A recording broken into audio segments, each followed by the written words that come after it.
सुरु भएर बिहीबारसम्म हुनेछ र यो आधारभूत तालिम मा चाहिँ बेसिकली हामीले यो तालिम चाहिँ विशेष गरिकन त्यस्ता पास्टर अगुवाहरूलाई दिँदैछौँ दिइरहेका छौँ अनि अस्ति मात्रै पनि हाम्रो एउटा आजभन्दा 1 महिना अगाडि पहिलो अनलाइन बेसिक ट्रेनिङ सकिएको छ करिब 16-17 पास्टर जोडीहरूले त्यो तालिम लिनुभयो र भविष्यमा चाहिँ हामी चाहन्छौँ तपाईहरुको यो जोडीले चाहिँ तपाईहरुको वरिपरि भएका अरु धेरै जोडीहरू तपाईको मण्डलीमा भएको जोडी हुन सक्छ अरु ठाउँमा भएको जोडी हुन सक्छ ती जोडीहरूलाई चाहिँ तपाईहरुले गएर सिकाउनु भएको होस् भन्ने चाहिँ हाम्रो चाहना छ तर बेसिकली यो तालिमले चाहिँ तपाईहरुको आफ्नै सम्बन्धलाई चाहिँ बलियो बनाउने छ भन्ने कुरा चाहिँ हामीलाई विश्वास छ र त्यस क्रममा चाहिँ आज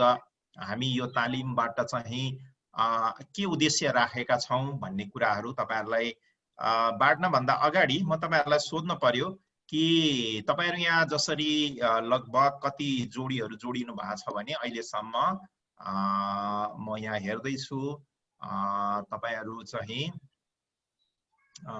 लगभग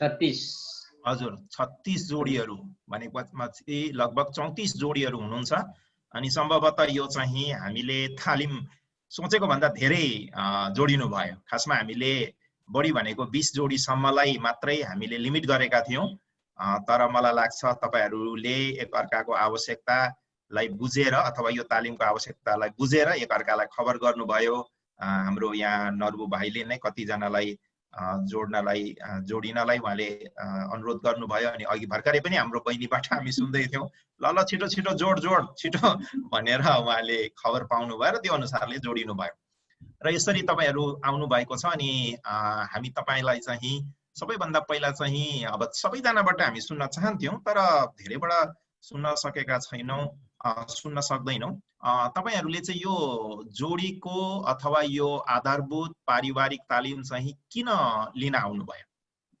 अब यो तालिम लिनु पछाडीको तपाईको उद्देश्य तपाईको अपेक्षा के छ त ल अब सबैजनाले भन्ने मौका नपाउने भएको कारणले एकदम फास्ट जो चाहिँ फास्ट छिटो गर्न सक्नुहुन्छ तपाईले पहिला चाहिँ हजुर तपाईलाई जयमसी हजुर जयमसी ध्रुवजी हजुर म मुम्बईबाट अनि विशेष गरेर हाम्रो गोपालज्यूलाई धन्यवाद दिन्छु अनि उहाँले जुन ट्रेनिङको विषयमा हामीलाई मौका दिनुभयो अनि हामी पनि कतिपय श्रीमान श्रीमतीमा कतिपय कुराहरू अझ हामीले सही प्रकारले निभाउन सकेका हुँदैन हैन अनि बाइबलले उसमा विश्वास भएर पनि कतिपय कुराहरू हामी चुकेको हुन्छौं यो शिक्षाबाट के कुरा नयाँ सिकिन्छ कि साथै सिकेर आफ्नो मण्डलीले पनि अप्लाई गर्न सकिन्छ कि हामी देखिरहेको कतिपय जोडीहरू बिछोड भइरहेको छ कतिपय जोडी बुझिरहेको छैन त्यस कारणले गर्दा केही नयाँ कुराहरू अनि सिकिन्छ केही शिक्षा नयाँ सिकिन्छ भन्ने हिसाबले साथै आफ्नो परिवारको सुधारको पनि हिसाबले हामी जोइन हुन आएका छौं धन्यवाद धन्यवाद एकदम राम्रो हो अरु जोडीहरू ल यो तालिममा चाहिँ सबैजनाले सकेसम्म बोल्ने मौका पाउनुहुन्छ अब अरु ठाउँमा तपाईहरु नबोलिकन बस्नु भएको छ भने पनि यो तालिममा चाहिँ तपाईहरुले बोल्नु नै पर्ने हुन्छ यसकारण अहिलेदेखि त्यो अभ्यास चाहिँ सुरु गरौं र अब कसले बोल्नुहुन्छ त किन यो तालिम चाहिँमा तपाईहरु सहभागी हुन आउनु भयो तपाईहरुको अपेक्षा के छ हजुर जयमसी रुबेन सर मेरो चाहिँ खास उद्देश्य हजुर यो मण्डलीमा एउटा अगुवाको रूपमा भएको कारणले गर्दाखेरि यो परिवारमा विभिन्न किसिमको समस्याहरू भइरहन्छ अनि त्यो समस्याको एउटा प्रब्लम एड्रेस गर्नलाई एउटा काउन्सिल गर्नको लागि आफू पनि सिक्नुपर्छ भन्ने उद्देश्यले आफू पहिला सिकेर अरूलाई सिकाउनको लागि सिकाउने मान्छे चाहिँ जहिले पनि सिकिराख्नुपर्छ भन्ने एउटा मान्यता पनि हजुर एकदम ठीक प्रकारको कुरा तपाईले गर्नुभयो अनि वास्तवमा हो कि मण्डलीमा धेरै जसो पारिवारिक अथवा परिवार सम्बन्धी समस्याहरू मानिसहरू लिएर आउँदछन् अनि हामी पास्टर अगुवाहरूले चाहिँ त्यस्ता समस्याहरूको चाहिँ सम्बोधन गर्नुपर्ने हुन्छ त्यो विषयलाई लिएर चाहिँ अथवा त्यो कारणले आउनु भएको छ अरु एक जोडीहरू हुन्छ जयमसी यो आधारभूत तालिम लिनुको एउटा उद्देश्य चाहिँ म गोर्खाबाट पोखरामा एउटा चर्च प्लान्टिङको निम्ति एउटा प्रेरित सेवकाईको लागि भनेर एउटा मण्डली स्थापनाको लागि आएको थिएँ। अनि मैले यहाँ 15 वर्ष एउटा पास्टरीय सेवकाई गरिसकेपछि म यहाँबाट फेरि अब चितवन सर्दैछु एउटा चर्च प्लान्टिङको लागि। त्यसकारण गर्दाखेरि केही आधारभूत यो केही शिक्षाहरू लिएर त्यहाँ नयाँ ठाउँमा गएर केही जोडीहरूको बिचमा चाहिँ उहाँहरूलाई केही परमेश्वरको आशिषहरू दिन सकिन्छ भन्ने एउटा लक्ष्य राखेर यो तालिम लिनलाई उपस्थित भएको छु।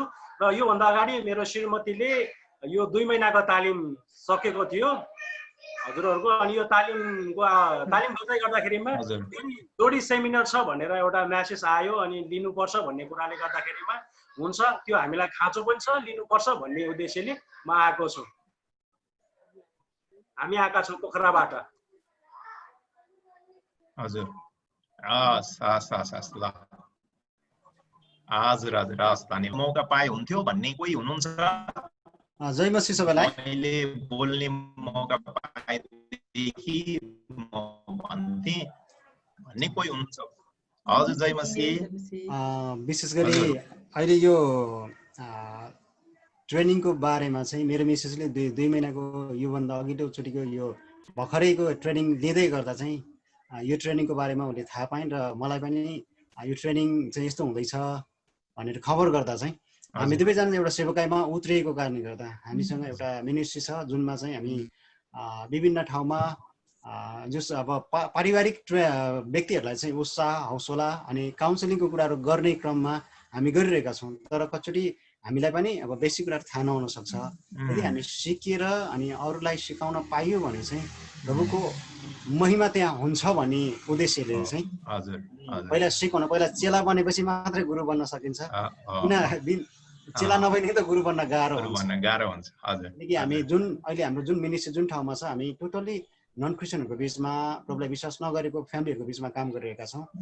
त्यो ठाउँमा जाँदा चाहिँ एउटा क्रिस्चियन फ्यामिली चाहिँ कस्तो छ त, क्रिस्चियन फ्यामिली वास्तवमा के हो त, ख्रिस्टमा हुर्केको फ्यामिली कस्तो हुनुपर्छ भन्ने कुरा चाहिँ हामीद्वारा चाहिँ उहाँहरूलाई सो गराउन चाहन्छौँ। त्यो गर्ने क्रममा हामीले सिकेर अनि हाम्रो व्यवहारमा उतार्यौँ भने चाहिँ अझ बेस्ट लाग्छ हामीलाई चाहिँ। त्यो कारणले गर्दा यसले के हामीलाई सपोर्ट गर्छ, यसले के हामीलाई चाहिँ शिक्षामा हामी अगाडि बढ्न सक्छौँ कि भन्ने उद्देश्यले यो एकदमै आवश्यक छ ठानेर हामी यसरी जोइन भएको छ। हुन्छ सागर भाइ, हस् थ्याङ्क यू ल तपाईँहरू सबैजनालाई धन्यवाद।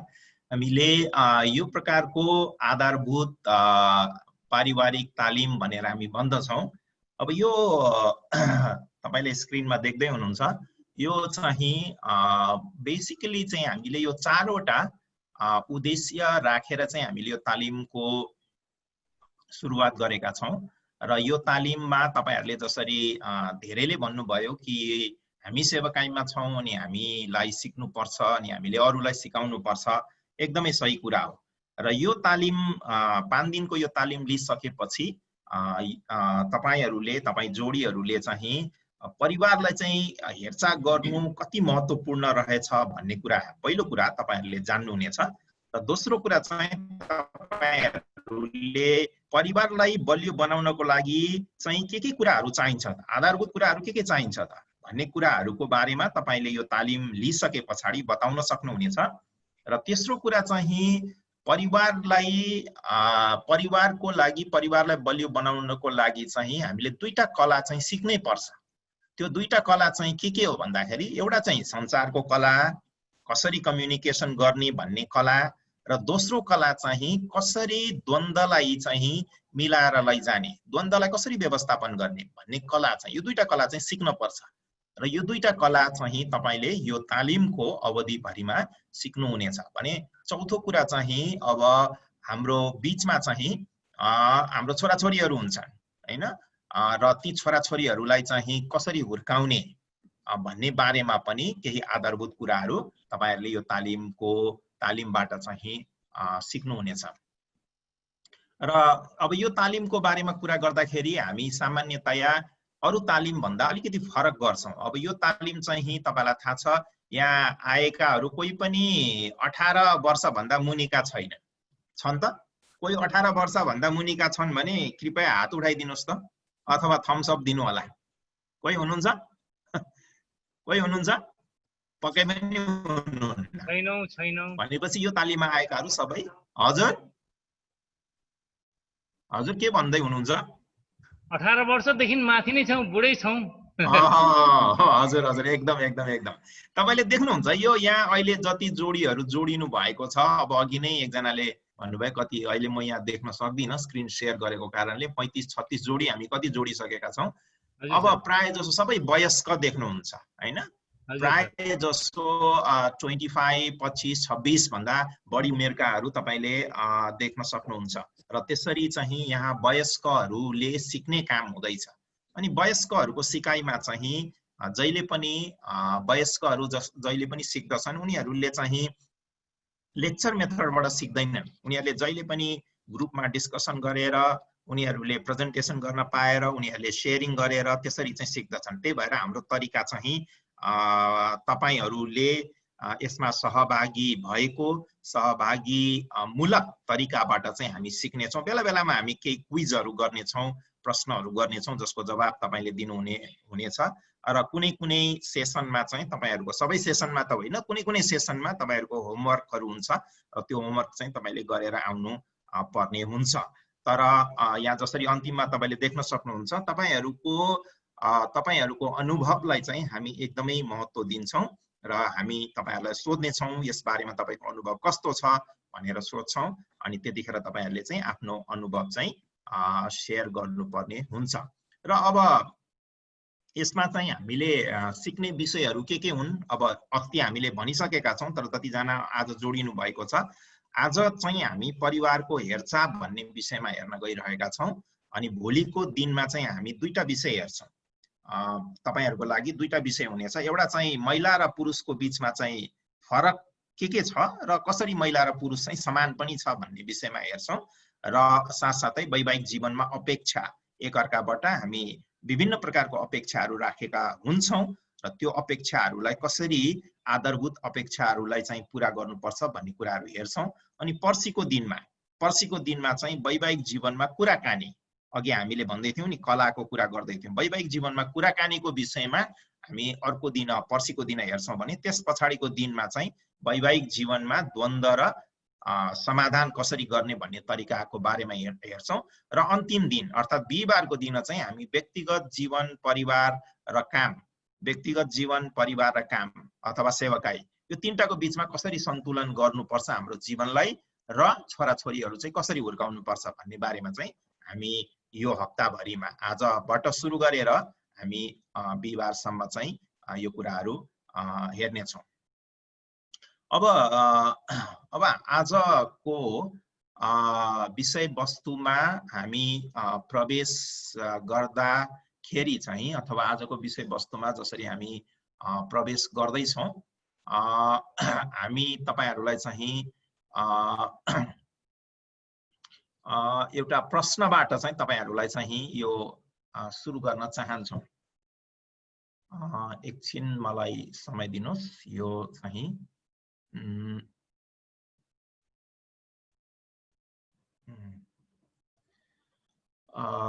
यो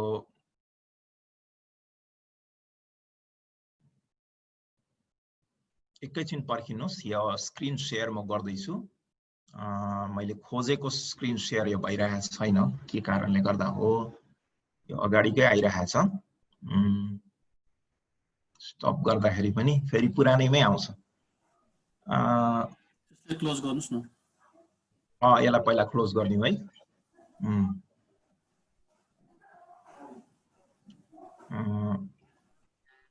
हजुर एकैछिन, हजुर अब हुन्छ होला।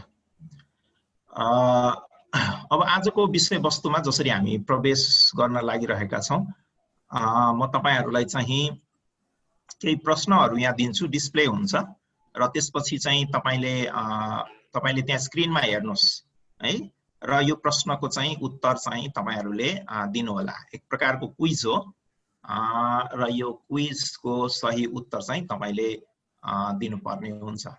ल अब प्रश्न चाहिँ यस्तो छ, देख्दै हुनुहुन्छ? म फुल स्क्रिन गर्दैछु।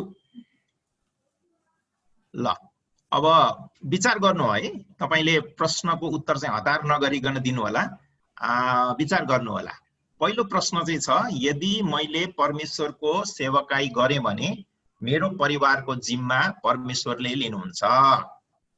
यो भनाइ चाहिँ ठिक हो कि बेठिक हो? ल कसले भन्नुहुन्छ? माइक चाहिँ अनम्युट गरेर भन्नु होला। यो भनाइ ठिक हो। यो भनाइ ठिक हो, सन्तोष भाइ भन्नुहुन्छ है। ल ल पास्टर सन्तोष भन्नुहुन्छ यो भनाइ ठिक हो। मैले सेवकाई गरेँ भनेदेखि अटोमेटिकल्ली आपसे आप मेरो परिवार ठिक भइहाल्छ नि भनेर सेवकाईमा मात्रै हामी ध्यान दियो भने हुन्छ भन्दै हुनुहुन्छ।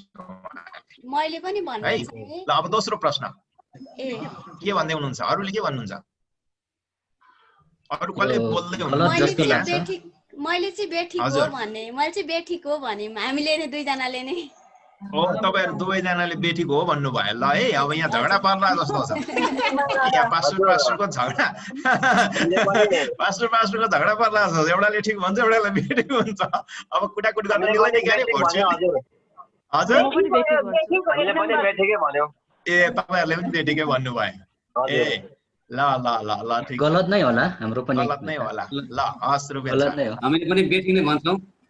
तपाईहरु पनि बेठिकै भन्नुहुन्छ। ल अब कतिजना ठिक भन्नुहुन्छ, कतिजना बेठिक भन्नुहुन्छ? जतिजनाले ठिक भन्नुहुन्छ तपाईले थम्स अप दिनुहोस्।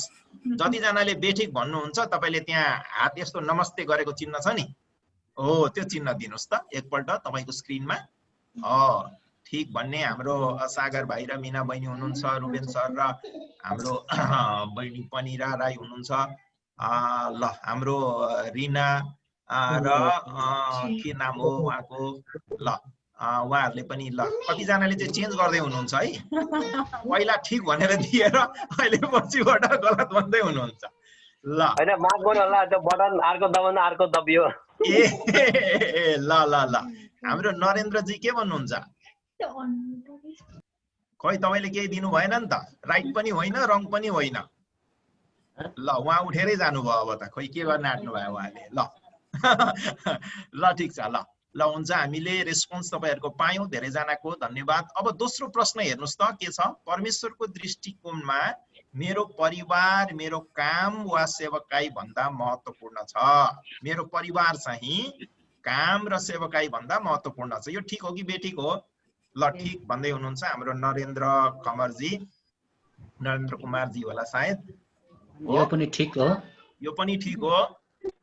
ल हजुर यो चाहिँ ठिक हो। यो पनि भन्नाले यो चाहिँ ठिक हो। यो ठिक हो। यो पनि ठिक हो भन्नु भएन, यो चाहिँ ठिक हो। ल हाम्रो रामबहादुर दाई र अमृता दिदीले के भन्नुभयो त? ठिक हो कि बेठिक हो भन्नुभयो? 2 नम्बरको परमेश्वरको दृष्टिकोणमा मेरो परिवार मेरो काम र सेवकाई भन्दा महत्त्वपूर्ण छ। उहाँहरूले त्यो जुमको फङ्सन चलाउन आउँदैन होला, ठिकै छ। हजुर उहाँहरूको हजुर ठिक छ ठिक छ। ल हाम्रो नर्बु भाइ र सुषमा बहिनी बडो थिङ्क गरेर बसिराख्नु भएको छ।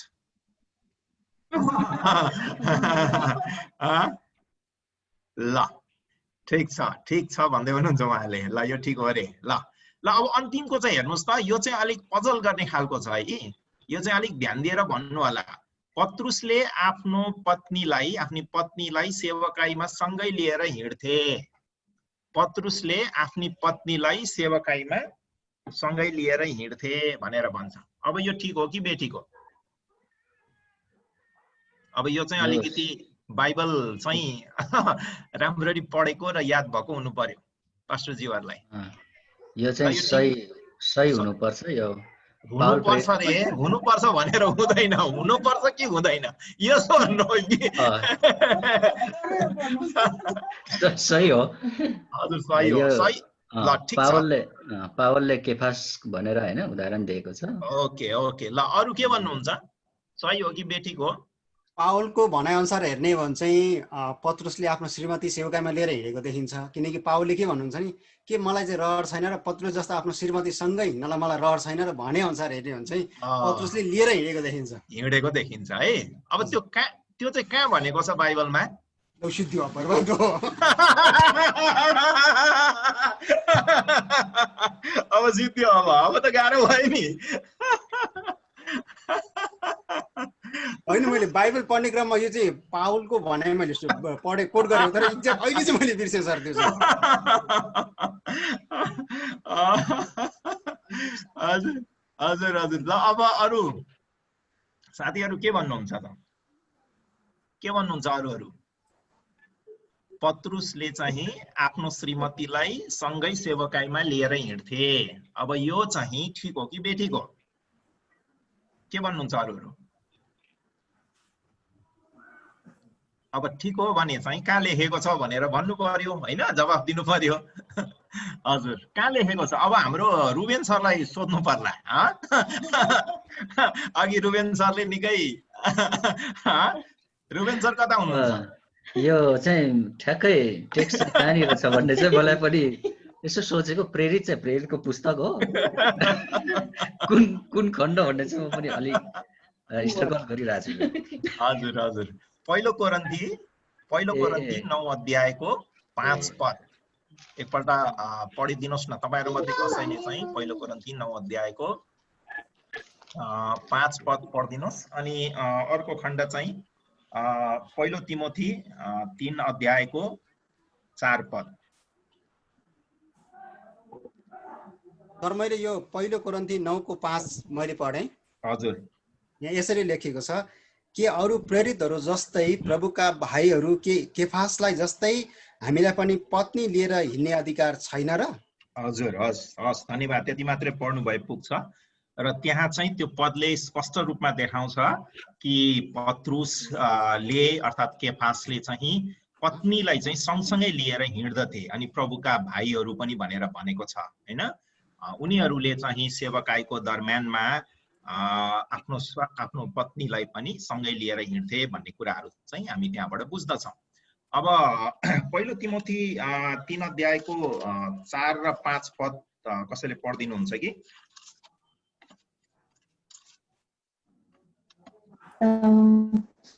पहिलो तिमोथी 3 को 4 र 5 पद म पढ्दैछु। हजुर। लेखेको छ, चलाउन नसक्ने आदरपूर्वक गर्ने बनाऊ। यदि मानिसले आफ्ना घर तह लगाउन जान्दैन तिनले परमेश्वरका मनको रेखदेख कसरी गर? आमेन। हजुर हस् धन्यवाद। त्यहाँ हामी देख्दछौँ कि वास्तवमा त्यहाँ तपाईले हेर्नुभयो भने त्यहाँ चाहिँ बिशप र डिकनहरूको योग्यता भनेर लेखिएको छ हैन र? बिशप र डिकनहरूको योग्यता भनेर भनेको छ। भनेको मतलब अब पास्टरहरूको योग्यता भनेर लेखिएको र पास्टरहरूले चाहिँ सेवकहरूले चाहिँ आफ्नो घर चाहिँ राम्ररी चलाउन सक्ने हुनुपर्छ र घर नै रेखदेख गर्न सकेन, घरकै हेरचाह गर्न सकेन भने मण्डलीको रेखदेख चाहिँ कसरी गर्न सक्छ र भन्ने तर्क चाहिँ त्यहाँ ल्याइएको छ। अनि हो पनि वास्तवमा जो मानिसले, जो अगुवाले, जो पास्टरले चाहिँ राम्रो प्रकारले घरहरू राम्ररी व्यवस्थापन गर्न सकेको हुन्छ अनि त्यो व्यक्तिले चाहिँ मण्डलीको पनि रेखदेख चाहिँ राम्ररी गर्न सक्छ भन्ने कुराहरू भने मतलब यो दुईटा कुराको बीचमा चाहिँ तालमेल छ र हामीले यदि घर नै राम्रोसँग चलाउन सकिरहेका छैनौँ भने हामी मण्डलीको रेखदेख गर्ने योग्यका ठहरिँदैनौँ भन्ने कुराहरू चाहिँ हामी यहाँबाट बुझ्दछौँ। त्यसकारणले हाम्रो अघिको जुन प्रश्नहरू थियो हैन कि हामीले परिवारलाई चाहिँ हाम्रो प्राथमिकता हुनु पर्दछ, परमेश्वरको काम गर्नु नगर्ने भन्ने होइन, परमेश्वरको काम गर्नुपर्छ, तर हामीले चाहिँ परिवारलाई व्यवस्था गरेर खाली परिवारको व्यवस्था गरेर परमेश्वरको काम भनेर हिँडेर चाहिँ हुँदैन भन्ने कुरा चाहिँ हामी त्यहाँनिर त्यो खण्डहरूबाट देख्दछौँ।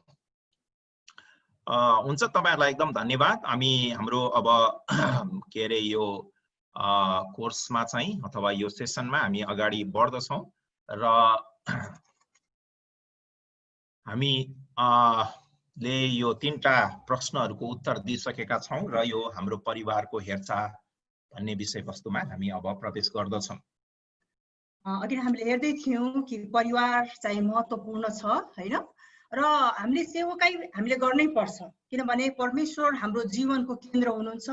हामी हरेकको चाहे श्रीमान होस् श्रीमती होस् दुवैको पहिलो प्राथमिकता, पहिलो हाम्रो जीवनको पहिलो स्थान चाहिँ हामीले परमेश्वरलाई दिनुपर्छ हैन। त्यसमा कुनै पनि सम्झौता छैन, चाहे श्रीमानको श्रीमतीमा। अनि हाम्रो दुवैजनाको यदि जीवनमा हामीले परमेश्वरलाई प्रथम स्थान दिन्छौँ भने, अनि दोस्रो कुरा हो कि हामीले हाम्रो परिवारलाई पनि हामीले वास्ता गर्नुपर्छ, हाम्रो सम्बन्धलाई हामीले बनाउनु पर्छ, किनभने यो परमेश्वरले हामीलाई दिनुभएको हो। यदि हामीले भन्छौँ कि हाम्रो सम्बन्ध, मेरो परमेश्वरसँग राम्रो छ भन्छौँ भने त्यसको प्रतिबिम्ब या भनौँ त्यसको झलक चाहिँ श्रीमान र श्रीमतीको बीचमा चाहिँ को व्यवहारले चाहिँ देखाउनु पर्दछ हैन। अघि हामीले जुन प्रश्नहरू हामीले हेर्दै थियौँ, अनि यदि हाम्रो सेवकाई एकदम राम्रो छ, हामी भन्छौँ मेरो परमेश्वरसँग सम्बन्ध राम्रो छ, तर परिवारसँग श्रीमान र श्रीमतीको बीचको सम्बन्ध ठिक छैन, छोराछोरीसँग सम्बन्ध ठिक छैन भने के हाम्रो परमेश्वरसँग सम्बन्ध ठिक छ भन्ने कुरा हामी बुझ्न सक्छौँ? कहिले पनि हुन सक्दैन, किनभने यो ट्रायङ्गल हो हैन। हामी तपाईहरुलाई सबैजना थाहा छ कि जसरी पिता, पुत्र र पवित्र आत्मा तीन त्रिएक परमेश्वरको बीचमा चाहिँ एकदमै समानता छ। त्यहाँ कुनै पनि ठुलो कुरा छैन, कुनै पनि कोही सानो छैन, हरेक तीनैजना त्रिएक परमेश्वरको बीचमा चाहिँ एकदमै घनिष्ठ सम्बन्ध छ। त्यसै गरिकन हाम्रो परमेश्वरसँगको सम्बन्ध र श्रीमान र श्रीमती बीचको सम्बन्ध चाहिँ एकदमै चाहिँ घनिष्ठ हुनु पर्दछ।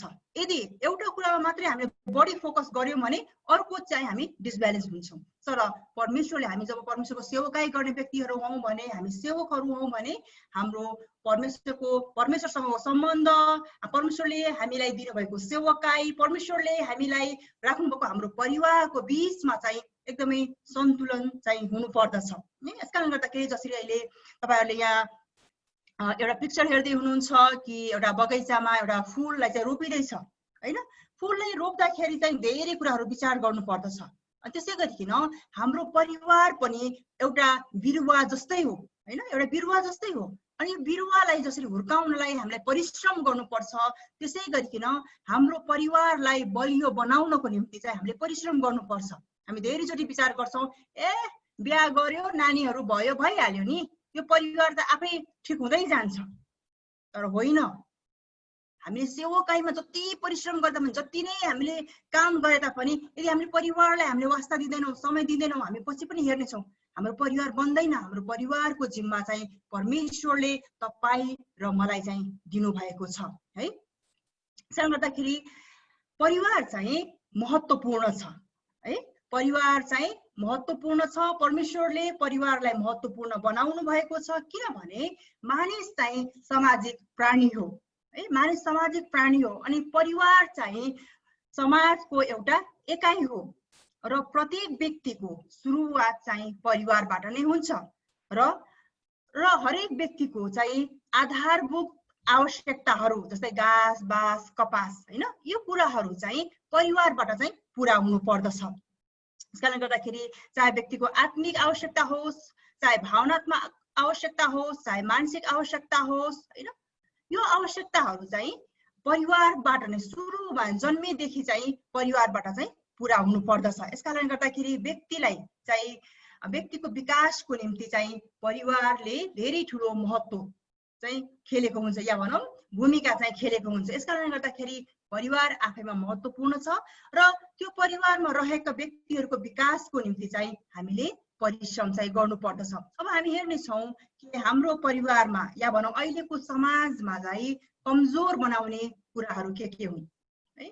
यहाँ डिस्प्ले गरेको छ, तपाईहरुले के देख्दै हुनुहुन्छ? अहिले हाम्रो समाजमा एक्स्ट्रा म्यारिटल अफेयर भन्छ हैन, विवाह भएकाहरूको पनि विवाहदेखि बाहिर चाहिँ सम्बन्धहरू चाहिँ रहेका छन्। विवाह त कतिले त विवाह गरेका छन्, कतिले विवाह गरेका त छैनन्, तर के छन् अरूसँग, आफ्नो श्रीमानसँग भन्दा पनि अरूको श्रीमान, अरू बाहिर पर पुरुषसँग लागेका छन्। आफ्नो श्रीमती भन्दा पनि पर स्त्रीसँग चाहिँ उनीहरूको भावनात्मक रूपमा उनीहरूको सम्बन्ध छ अनि कतिको शारीरिक रूपमा पनि सम्बन्धहरू चाहिँ रहिआएको छ है। अब यहाँ तपाईहरुले पुरुषको चाहिँ अरू स्त्रीलाई समातेको देख्नुहुन्छ भने हाम्रो समाजमा कतिपल्ट श्रीमतीहरूको पनि बाहिर अफेयर हुन्छ हैन। तपाईहरुको मण्डलीमा हाम्रो मण्डलीमा नहोला, तर हाम्रो समाजमा अहिले एकदमै फ्यासनको रूपमा चाहिँ आइरहेको छ। अनि अहिले चाहिँ मानिसहरूले के भन्छन् भने यसलाई चाहिँ सामान्य रूपमा लिन्छन्, यो त फ्यासन हो, के हुन्छ र हामीले गर्दा पनि, हैन। अनि डरलाग्दो कुरा चाहिँ, अझै डरलाग्दो कुरा चाहिँ यो कुरा चाहिँ हाम्रो मण्डलीभित्र पनि छ है। हाम्रो मण्डलीभित्र पनि कति विश्वासीहरूको, हैन, विश्वासी भइसकेका श्रीमान श्रीमतीहरूको एक्स्ट्रा म्यारिटल अफेयरहरू भइरहेको छ है। अब भेट्दैनन् होला, तर फोनमा घण्टौँसम्म कुरा गरेर बस्ने, हैन। आफ्नो श्रीमानसँग श्रीमतीसँग के अरे समय बिताउने समय छैन, तर फोनमा अरूसँग चाहिँ अरूको भलाकुसारी गर्ने समय चाहिँ धेरै छ।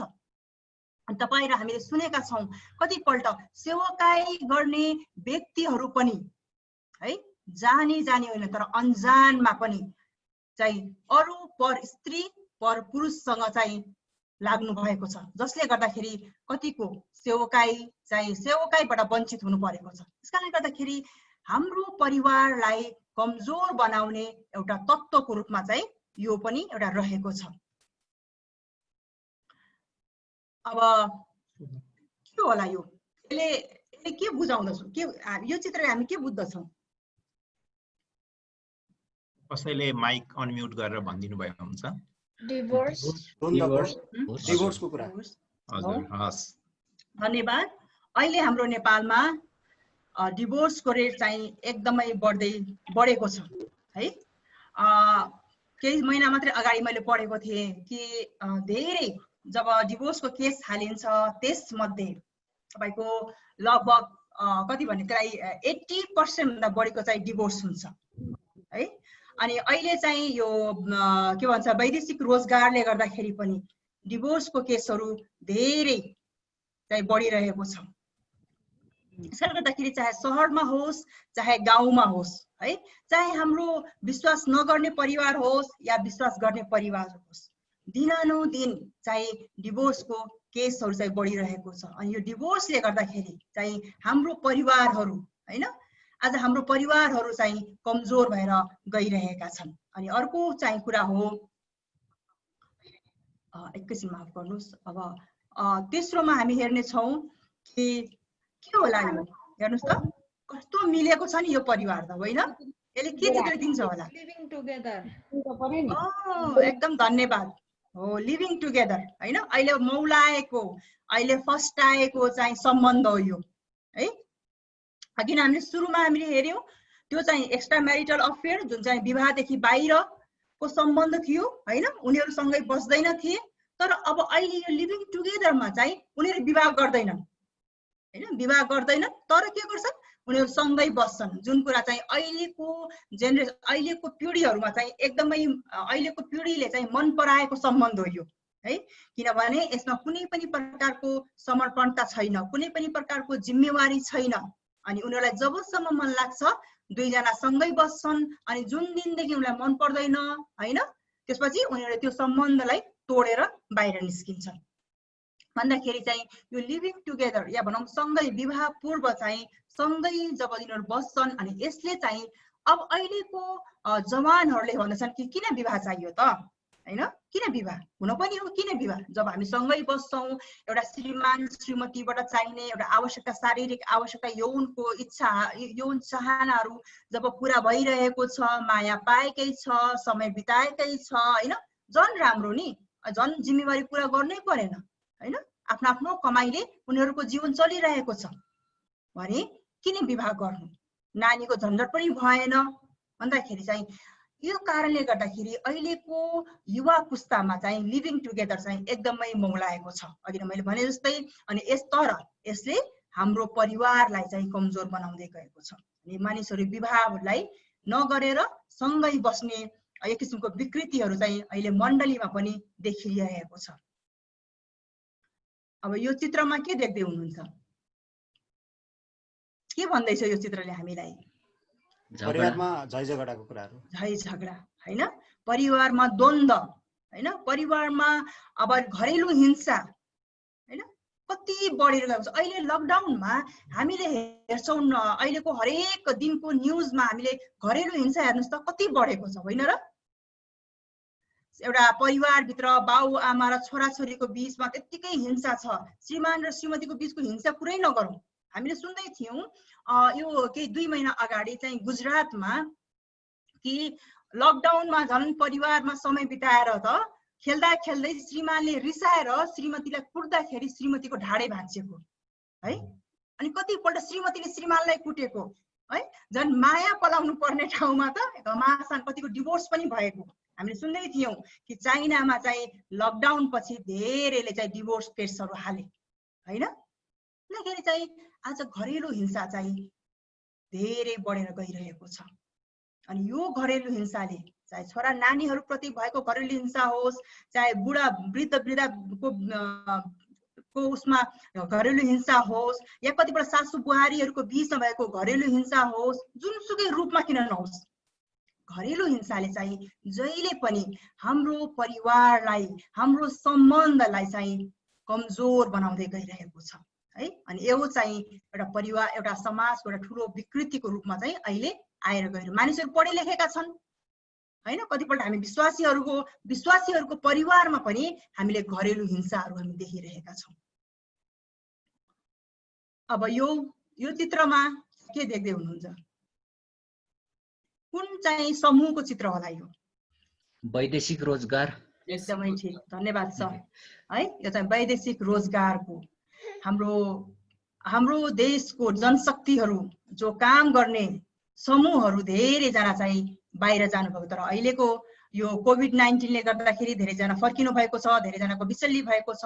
तर हाम्रो नेपाल जस्तो देशमा चाहिँ वैदेशिक रोजगारले चाहिँ ल्याएको कारणले गर्दाखेरि धेरै परिवारहरू चाहिँ टुक्रिँदै गइरहेको छ। अघि हामीले हेर्यौँ कि डिभोर्सको एउटा कारण चाहिँ वैदेशिक रोजगारमा को कारण पनि हो।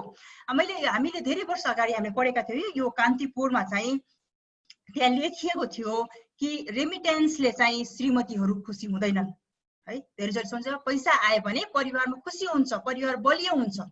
तर हामी अहिले हाम्रो समाजमा हामीले हेर्दैछौँ पैसाको कारण, पैसा त छ तर सम्बन्ध छैन, पैसा छ श्रीमान छैन, पैसा छ श्रीमती छैन, छोराछोरी छैन है। यो प्रकारको विकृतिहरू हामीले देखिरहेका छौँ। अब तपाईहरूको विचारमा चाहिँ वैदेशिक रोजगारको सकारात्मक कुराहरू के होलान्? फाइदाहरू के होलान्? वैदेशिक रोजगारले ल्याएको हाम्रो परिवारलाई पुर्याएको फाइदाहरू के होलान्?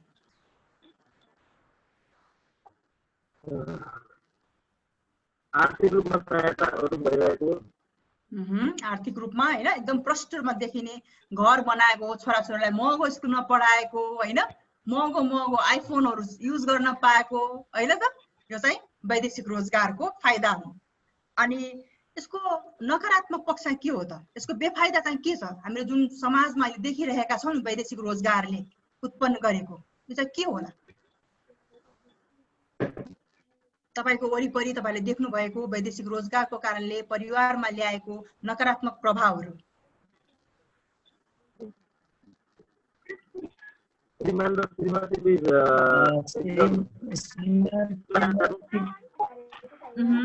विभाजन हैन, श्रीमान र श्रीमतीको बीचमा विभाजन छ, धेरै कुराहरू अनि यसमा आइरहेका छन्। हस्, धन्यवाद।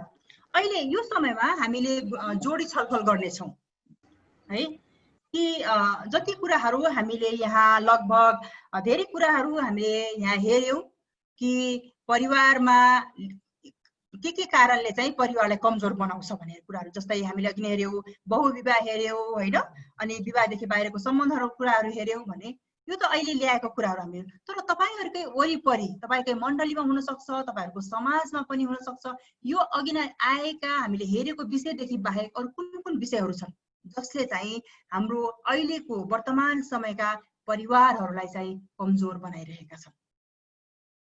तपाईहरु चाहिँ श्रीमान श्रीमतीमा चाहिँ छलफल गर्नुस्। एकछिन तपाईहरु कुराकानी गर्नुस् एकअर्कातिर फर्केर। कुन कुराले चाहिँ विवाहलाई कमजोर बनाइरहेको छ? अहिले हामीले थुप्रै कुराहरू हेर्यौं हैन। हामीले विवाह भन्दा बाहिर सम्बन्ध राख्ने कुराहरू हेर्यौं, डिभोर्सले विवाहलाई कमजोर बनाइरहेको हेर्यौं, लिभिङ टुगेदरले विवाहलाई कमजोर बनाइरहेकोहरू हेर्यौं। कुन कुराहरूले चाहिँ विवाहलाई कमजोर बनाइरहेको छ। तपाईहरु आपसमा दुईजना मिलेर सल्लाह गर्नुस्, कुराकानी गर्नुस्, एकछिन एकअर्कातिर फर्किनुहोस् र एकछिन कुराकानी गर्नुस्। म्युटमै राख्नु होला। तपाईले भन्नुभएको कुराहरु हामी सुन्ने छैनौं। म्युटमै राखेर एकअर्कासँग 2 मिनेट जति, धेरै पर्दैन, 2 मिनेट कुराकानी गर्नुस्। अरु कुन कुन कुराले विवाहलाई कमजोर बनाइरहेको छ यो बाहेक, यो अहिले भएको बुदा बाहेक सल्लाह गर्नुस्। पहिला सल्लाह गर्नुस्, अहिले नभन्नुस्, सल्लाह गर्नुस्, अनि पछि मौका दिन्छु। ल कुराकानी गर्नुस् एकअर्कातर्फ फर्केर।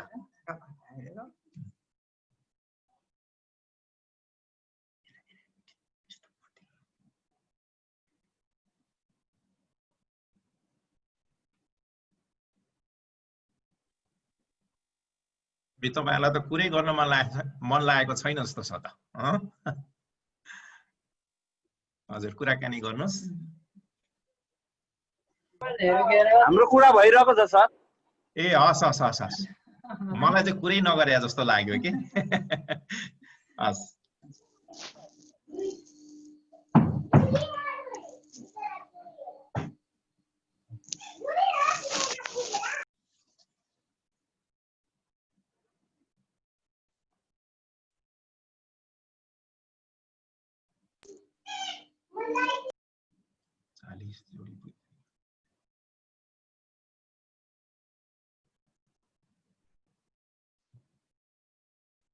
ल अब मलाई लाग्छ हाम्रो समयलाई पनि ध्यानमा दिँदै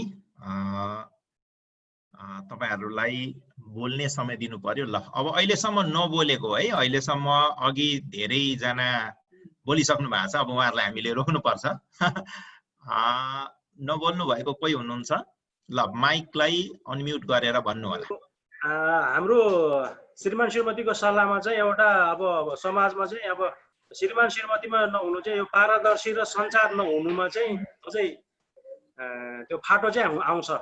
हजुर हजुर, ल पारदर्शी नभएको कारणले हजुर हजुर ठिक कुरा हो। हजुर यो एकदम सही हो सर, यो पारदर्शी एकदम सही छ है। हजुर हाम्रोबाट पनि यो एकदम। हजुर हाम्रो राजेश जी हो। हजुर हजुर हजुर हजुर, ल जय मसी हजुर। हजुर जय मसी जय मसी। ल हाम्रो चाहिँ बुढाबुढीको सल्लाह अनुसारले चाहिँ विचार नमिल्दाखेरि पनि त्यहाँनिर फाटो आउन सक्छ जस्तो लाग्यो। हजुर हस्, विचार नमिलेको कारणले गर्दा फाटो आउन सक्छ। अरु पैसा कमाउन सकिएन भने पनि परिवारमा फाटो आउँछ। आर्थिक कारणले गर्दाखेरि यदि आर्थिक कुरामा अभाव भयो, साह्रै नै अभाव भयो भने पनि त्यो कारणले पनि फाटो आउन सक्छ। हजुर कसले यहाँ जयमसी भन्दै हुनुहुन्थ्यो, बोल्दै हुनुहुन्थ्यो, मैले रोके। हामी एकले अर्कालाई समय नदिँदा सर। हजुर हजुर हजुर हो, एकदम सही कुरा हो हैन। समय नदिएको कारणले हामी व्यस्त, धेरै व्यस्त भयौं, एकअर्कासँग समय बिताउने समय छैन भने पनि हाम्रो बीचमा चाहिँ समस्या, पारिवारिक जीवनमा चाहिँ समस्या आउन सक्छ। ल हस्, हामी यही नै रोक्न चाहन्छौँ तपाईहरुलाई। मलाई थाहा छ, हामीलाई थाहा छ तपाईहरुको अरु थुप्रै कुराहरु छ भन्न पर्ने, तर हामी हाम्रो यसलाई अगाडि बढाउनु पर्ने भएको कारणले हामी अगाडि बढ्छौं। अब चाहिँ अब पारिवारिक जीवनको हेरचाह है, पारिवारिक जीवनको हेरचाहको बारेमा हामी अलिकति कुराकानी गर्छौं कि हामी कसरी चाहिँ हेरचाह गर्नु पर्दछ। जसरी तपाईले यहाँ देखिराख्नु भएको छ, के देख्दै हुनुहुन्छ यहाँनिर तपाईहरुले यो पिक्चरमा? के को पिक्चर छ यहाँ, के को तस्बिर छ? बिरुवालाई स्याहार सुसार गोडमेल। हजुर हजुर हजुर, गोडमेल गर्दै गरेको हजुर हजुर हजुर तस्बिर छ। हजुर, अनि यो बिरुवा हजुर यो बिरुवाबाट फल फल्नको लागि के गर्नु पर्छ? यो बिरुवालाई हेरचाह गर्नलाई के गर्नु पर्ला? पानी लाउनु पर्यो हैन? पानी लाउनु पर्यो। हजुर, मल, पानी, गोडगाड। अनि कहिलेकाहीँ गाई बस्तुले खाइदिन्छ, त्यसबाट पनि हैन पर्यो। हजुर हजुर, ल एकदम ठिक छ। हाम्रो लोकेन्द्रजी, उहाँको मिसेसले त्यो जवाफ दिनुभएको छ। ल एकदम धन्यवाद। ल अब चाहिँ अब यो परिवारको हेरचाह गर्नको लागि तपाईहरुको विचारमा चाहिँ हेरचाह गर्नलाई के काम गर्नु पर्दछ परिवारको हेरचाह गर्नको लागि चाहिँ के काम गर्नुपर्छ अब हामीले हेरचाह गर्न त बिरुवाको हेरचाह त सजिलो छ हैन पानी हाले भयो मल जल गरे भयो अथवा गोडमेल गरे भयो के रे मल हाले भयो के भन्छ फेन्सिङ गरे भयो अब मान्छेलाई त अब त्यसरी पानी लगाएर त हुँदैन मेरो श्रीमतीलाई त हैन मेरो श्रीमतीलाई त अब पानी हालेर त हुँदैन मेरो श्रीमतीलाई त माटो खुवाएर त हुँदैन हैन अब यो परिवारको हेरचाह गर्नको लागि तपाईहरुको विचारमा चाहिँ के काम गर्नुपर्छ हामी एकछिन ब्रेकआउट सेसनमा जाने छौं र मलाई जहाँसम्म लाग्छ कि हामी 40 जोडी जति भए जस्तो छ यहाँ हुन त कतिजना हाम्रो स्टाफ भाइ बहिनीहरु पनि जोडिनु भएको छ तर यो ब्रेकआउटको सेसनमा चाहिँ प्रश्न चाहिँ यो छ है प्रश्न चाहिँ याद गर्नु होला प्रश्न नबिर्सिनु होला परिवारको हेरचाह गर्नलाई के कामहरु गर्नुपर्छ प्रश्न चाहिँ यो हो अनि यो प्रश्नमा हामी ग्रुपमा रहेर छलफल गर्छौं अनि हामी धेरै समय लिदैनौं हामी 7 मिनेट भित्रमा ग्रुपबाट हजुर 5 देखि 7 मिनेट भित्रमा हामी फर्केर आउँछौं 5 मिनेट राख्दा हुन्छ होला हुन्छ 5 मिनेट समय राख्दा हुन्छ होला हाम्रो बुद्ध भाइ तपाईले ग्रुपलाई ब्रेकआउट सेसनमा लान सक्नुहुन्छ हुन्छ कति ग्रुप बनाउने होला अब यसो हेर्दाखेरि टोटल नम्बर कति जना हुनुहुन्छ यहाँ अहिले हामी 40 मान्छे 35 40 जना छौं हजुर हामीलाई पनि कुनै ग्रुपमा राख्नु होला अनि डिभाइड गर्नु होला एउटा ग्रुपमा चाहिँ कति जना राख्ने 6 7 42 7 जना सम्म राख्न सकिन्छ कि 7 जोडीहरुलाई यो स्क्रिन शेयर ब्रेकआउट सेसनमा चाहिँ तपाईहरुलाई कति जनालाई थाहा होला कति जनालाई थाहा छैन है यो ब्रेकआउट सेसनमा चाहिँ तपाईहरु आफ्नो ग्रुपमा मात्रै छिर्नु हुनेछ अरूलाई देख्न सक्नु हुने छैन अनि प्रश्न चाहिँ परिवारलाई हेरचाह गर्न के गर्नुपर्छ परिवारलाई हेरचाह गर्न के गर्नुपर्छ भन्ने प्रश्न हामी सबै जनाको लागि हो अनि जो 7 वटा ग्रुप बन्छ अनि 7 वटा ग्रुपले एउटै प्रश्नको उत्तर चाहिँ खोज्ने प्रयास गर्ने छौं र हामी जब ब्रेकआउट सेसन सिद्धिएर मेन सेसनमा यसरी सबै जना 42 जनै आउँछौं 42 जोडी नै आउँछौं अनि त्यतिखेर चाहिँ तपाईहरुले आफ्नो उत्तर भन्नु पर्ने छ अनि यसैले परिवारको हेरचाह गर्न के गर्नुपर्छ भन्ने विषयमा तपाईले छलफल गरेर एक जनाले चाहिँ तपाईहरु मध्ये जो भए पनि एक जनाले चाहिँ पोइन्टहरु नोट गर्नु होला एक जनाले चाहिँ पोइन्ट नोट गर्नु होला अनि त्यो पोइन्ट चाहिँ पछिबाट जब हामी यो समूहमा फर्केर आउँछौं यो 42 जनाको समूहमा त्यतिखेर चाहिँ तपाईहरुले सुनाउनु होला हुन्छ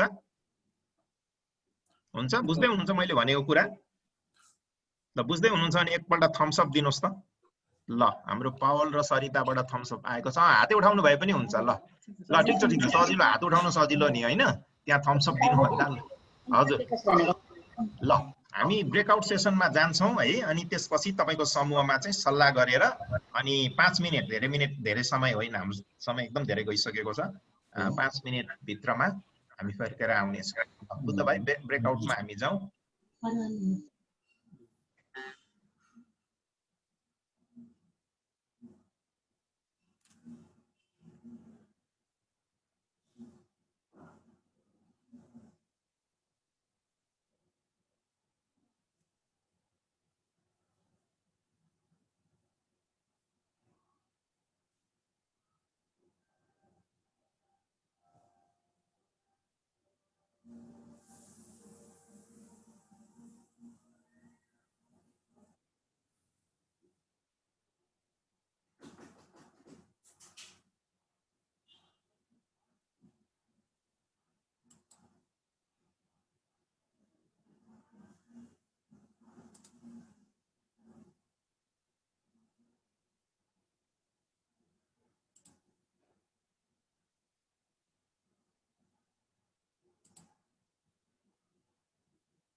हाम्रो ग्रुप मात्र पो आइपुगेछौँ त यहाँ त फेरि हाम्रो ग्रुपमा सर पनि हुनुहुन्छ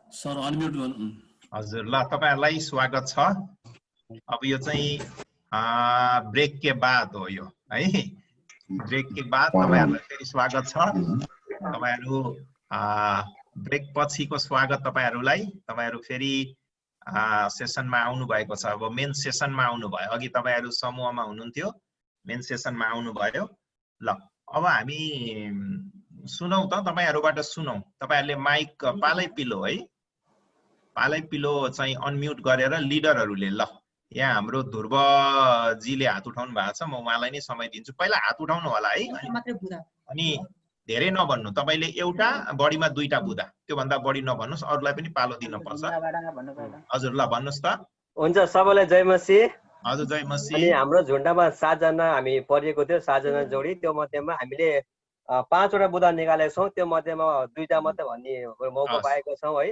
हजुर दुईटा मात्रै भन्नुस् हजुर सबभन्दा पहिला हामीले परिवारलाई समय दिनु एकदम जरुरी छ त्यसपछि अनि दोस्रो नम्बरको बुदा जुन हाम्रो जुन हाम्रो चाहिँ वैवाहिक बेलामा जुन हामीले करार बाँधेको थियौं हैन त्यो करारलाई सम्झनु एकदमै इम्पोर्टेन्ट छ हजुर हस् धन्यवाद करारलाई सम्झिनु पर्छ भन्ने कुरा र समय दिनु पर्छ भन्ने कुरा परिवारलाई हेरचाह गर्नको लागि बलियो बनाउनलाई भन्ने कुराहरु अर्को हात उठाउनुस् पहिला को बोल्नुहुन्छ ल यहाँ हामी सूर्य र माया हजुर उहाँहरुलाई मौका दिन्छौं हाम्रो ग्रुपमा हामी 7 जना थियौं अनि हामीले सरसल्लाह गरे अनुसार हाम्रो परिवारको हेरचाह गर्नलाई के गर्नु पर्ला भन्दाखेरि हाम्रो पहिलो कुरा चाहिँ अब व्यवस्थापन मिलाउन सक्ने एउटा बुवा बन्नु पर्ने हुन्छ हजुर अनि नानी बाबुहरूलाई पढ्नको लागि समय मिलाउनु पर्ने अनि अब कहिले कहिले सँगै लानु पर्ने डुलाउनु पर्ने अनि हामी परिवारलाई एकदमै महत्त्व दिनुपर्छ भन्ने चाहिँ हामीले दुईवटा मात्रै लेखेका छौं हस् हुन्छ हस् धन्यवाद धन्यवाद अर्को झुण्डबाट को हुनुहुन्छ हात उठाउनुस् पहिला हजुर ल हाम्रो नर्बु भाइको मैले हात देखेँ हुन त यो साइडको म फेरि देख्दिन हजुर नर्बु सर हुन्छ हाम्रो हामी पनि 6 वटा परिवारहरु थियौं अनि त्यहाँनेरि हामीले जम्मा 6 वटा बुदामा दुईटा मात्रै भन्नु पर्दाखेरि चाहिँ एकअर्काको कुरालाई समर्थन गर्ने अनि गल्ती गरिहालेमा क्षमा दिने हजुर हस् एकदम महत्त्वपूर्ण कुरा क्षमा दिने कुरा र एकअर्काको कुरालाई समर्थन गर्ने कुराहरु ल्याउनु भयो अरु को हुनुहुन्छ हात उठाउनुस् त पहिला उतापट्टि साइडमा हुनुहुन्छ कोही हुनुहुन्छ हात उठाउनुस् त कुनै ग्रुप छुटेको छ हजुर हजुर पक्कै हुनुपर्छ त्यहाँ किनभने हामीले 6-7 वटा ग्रुप बनाएको को हुनुहुन्छ तपाईको ग्रुपबाट हाम्रो ग्रुपमा दीपक ज्यू तपाईले टिप्नु भएको छ नि हैन भन्नुस् हजुर ल दीपक ज्यू कता हुनुहुन्छ यो भित्रै त हुनुहुन्छ होला आउट र दीपक हजुर जयमसी सबैलाई हजुर जयमसी जयमसी हाम्रो ग्रुपबाट चाहिँ छलफल गरेको बुदाहरू आर्थिक रूपमा परिवारलाई समृद्ध बनाउने अनि अर्को चाहिँ परिवारलाई सुरक्षित राख्ने हजुर सुरक्षा र आर्थिक रूपमा चाहिँ सुरक्षित बनाउने हजुर ल हस् धन्यवाद तपाईहरु ग्रुपलाई र अर्को को हुनुहुन्छ ल फटाफट भन्नुस् त छुट्नु भएको ग्रुप छ कोही छुट्नु भएको छ? ल छुटेको कोही हुनुहुन्छ भने भन्नुहोस् ल, तपाईहरुको ग्रुपबाट शेयर भएको छैन भने भनिहाल्नुहोस्।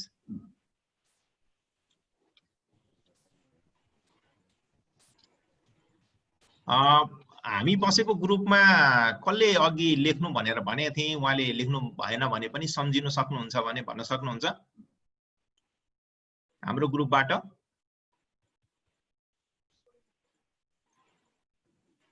ल हाम्रो हाम्रै ग्रुपको चाहिँ कोही पनि बोल्नु हुन्न जस्तो छ। हामी बसेकै ग्रुपको चाहिँ कोही बोल्नु भएन जस्तो छ। हजुर हजुर ल हाम्रो लक्ष्मण हजुर ल भन्नुहोस् त। परिवारको हेरचाह गर्नको लागि हामीले के काम गर्नुपर्छ भन्ने बारेमा चाहिँ अब मैले यहाँ थोरै सुनेको चाहिँ पहिला सुरु हामीले चाहिँ प्रार्थना गर्न एकदमै आवश्यकता छ आफ्नो परिवारको लागि। अनि परिवारको लागि हामीले एकदमै समय पनि दिनुपर्छ, बुवा आमा दुईटैले आफ्नो परिवारको लागि। अनि साथै नै आफ्नो परिवारको इच्छाहरू के हो त्यो कुरा पनि हामीले एकदम बुझ्नुपर्छ, उनीहरूको चाहनाहरू। अनि परिवारमा हामीले सहभागिता पनि जनाउनु पर्दछ। अनि परिवारको आवश्यकताहरू के हो हामीले सबै दिनु नसके तापनि उसको आवश्यकताहरू पनि हामीले बुझ्नु एकदमै आवश्यकता छ। अनि परिवारप्रति हामीले वास्ता पनि राख्नुपर्छ। अनि आफ्नो परिवारलाई हामीले प्रेम गर्नुपर्छ, समय दिनु पर्यो। यो सबैको मैले अलिअलि मात्रै टिपेको, किनभने पानीले गर्दाखेरि राम्रोसँग सुन्न सकेको छैन। अनि परिवारलाई हेरचाह गर्नको लागि हामीले विवाह गर्दाखेरि त्यो करारलाई पनि हामीले सम्झनु पर्छ। अनि एकअर्काको कुराहरू बुझ्नुपर्छ, अनि त्यसलाई समर्थन हामीले गर्नुपर्छ। अनि हाम्रो कुनै सानोतिनो हाम्रो झगडा छ भने हामीले क्षमा पनि हामी दिन जानुपर्छ। अनि आर्थिक अवस्थाहरूको बारेमा पनि हामीले छलफल गर्नुपर्दछ। आर्थिकले मात्रै परिवार राम्रो हुँदैन, त्यस बारेमा पनि हामीले परिवारमा छलफल गर्नुपर्दछ।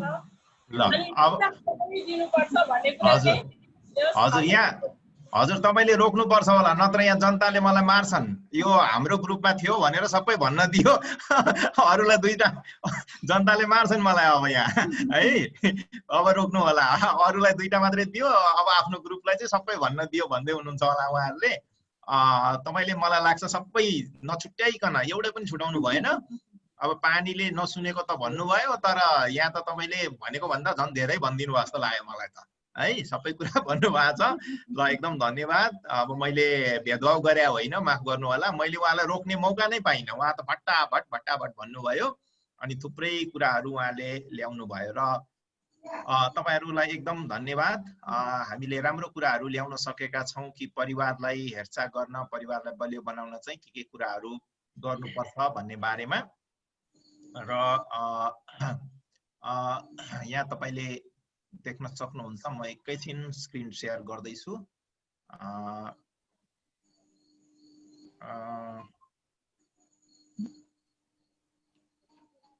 एकैछिन पर्खिनुहोस् है, यहाँ मेरो स्क्रिनमा के भएको छ मैले कुरै बुझ्न सकिरहेको छैन। हजुर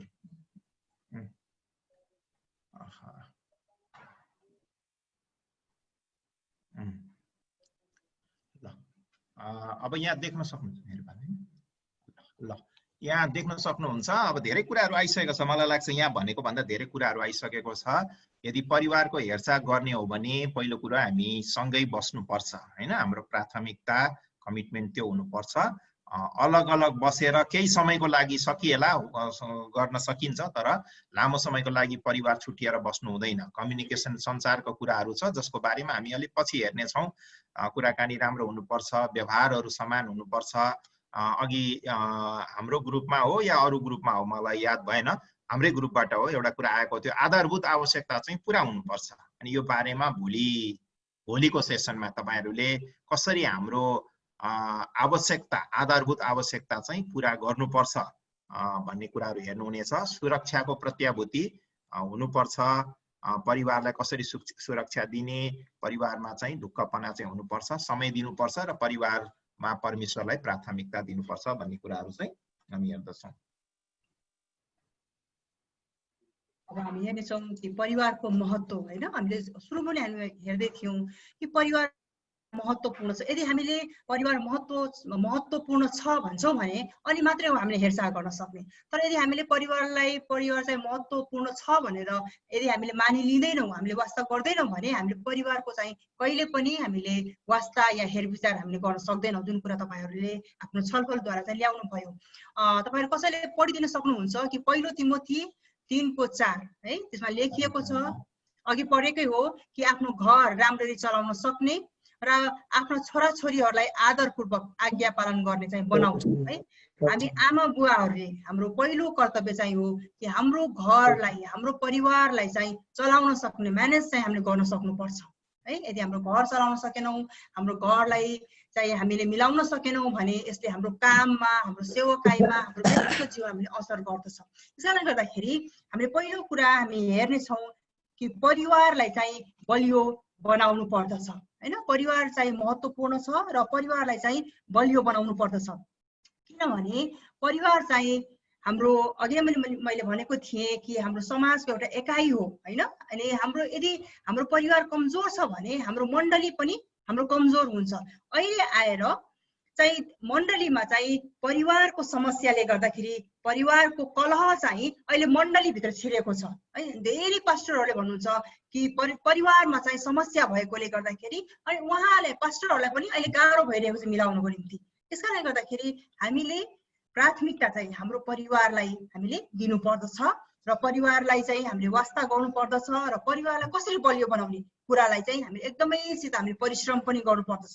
किनभने अघि नै मैले भने कि हामीलाई थाहा छ कि परिवार चाहिँ हरेक व्यक्तिको, हरेक बच्चाको चाहिँ पहिलो पाठशाला हो हैन। यदि पाठशाला हो भने चाहिँ हाम्रो शैक्षिक, हाम्रो बौद्धिक कुरा त हामीले स्कुलबाट सिक्छौँ भने, तर हाम्रो जुन आधारभूत कुरा छ, जुन मूल्य र मान्यता छ हैन, इमानदारीताको कुरा छ, जुन चरित्र निर्माणको कुरा छ, त्यो स्कुललाई हामीले दोष दिन्छौँ। धेरैचोटि बाबुआमाले स्कुललाई दोष दिन्छ, स्कुलमा के सिक्यौ हैन। कतिचोटि हामीले यति पनि सुनेको छौँ सन्डे स्कुलमा तिम्रो टिचरले के सिकायो, झुट बोल्न सिकाएको हो।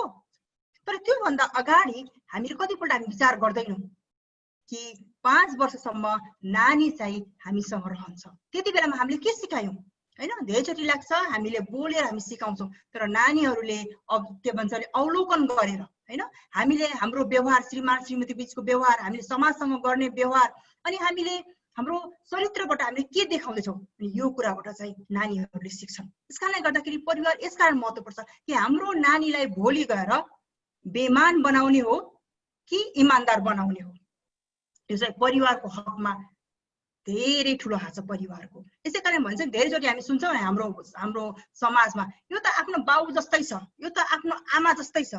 किनभने परिवार चाहिँ बाउ आमा चाहिँ के हुन् त, नानीहरूको पहिलो शिक्षक र शिक्षिका हुन्। यसकारणले गर्दाखेरि हाम्रो नानीहरूलाई मूल्य, मान्यता, चरित्रलाई निर्माण गर्ने काम चाहिँ परमेश्वरले हाम्रो जिम्मामा दिनुभएको छ। अनि हामीले हेर्यौँ भने यदि हामीले बाइबल नयाँ नियममा प्रेरितको पुस्तकमा हामीले हेर्यौँ भने हननिया र सफिराको कुरा हामी त्यहाँ पाउँछौँ हैन। हननिया र सफिरा चाहिँ उनीहरू पहिलो शताब्दीको उनीहरू विश्वासीहरू थिए होइन र। त्यति बेला एकदमै जागरुकता कामहरू त्यहाँ भइरहेको थियो, आश्चर्य कामहरू भइरहेको थियो। तर पनि त्यस्तो हुँदाहुँदै पनि, पवित्र आत्माको काम हुँदाहुँदै पनि हननिया र सफिराले त्यहाँ झुट बोल्दछ होइन र, जसको कारणले गर्दाखेरि उनीहरूको शारीरिक मृत्यु हुँदछ। अनि कतिपल्ट हामीलाई के लाग्छ भने होइन हामी एकदमसित आत्मिकी भयौँ, हामी चाहिँ आत्मिक रूपमा बलियो भयौँ भने हाम्रो चरित्र आफै निर्माण हुन्छ।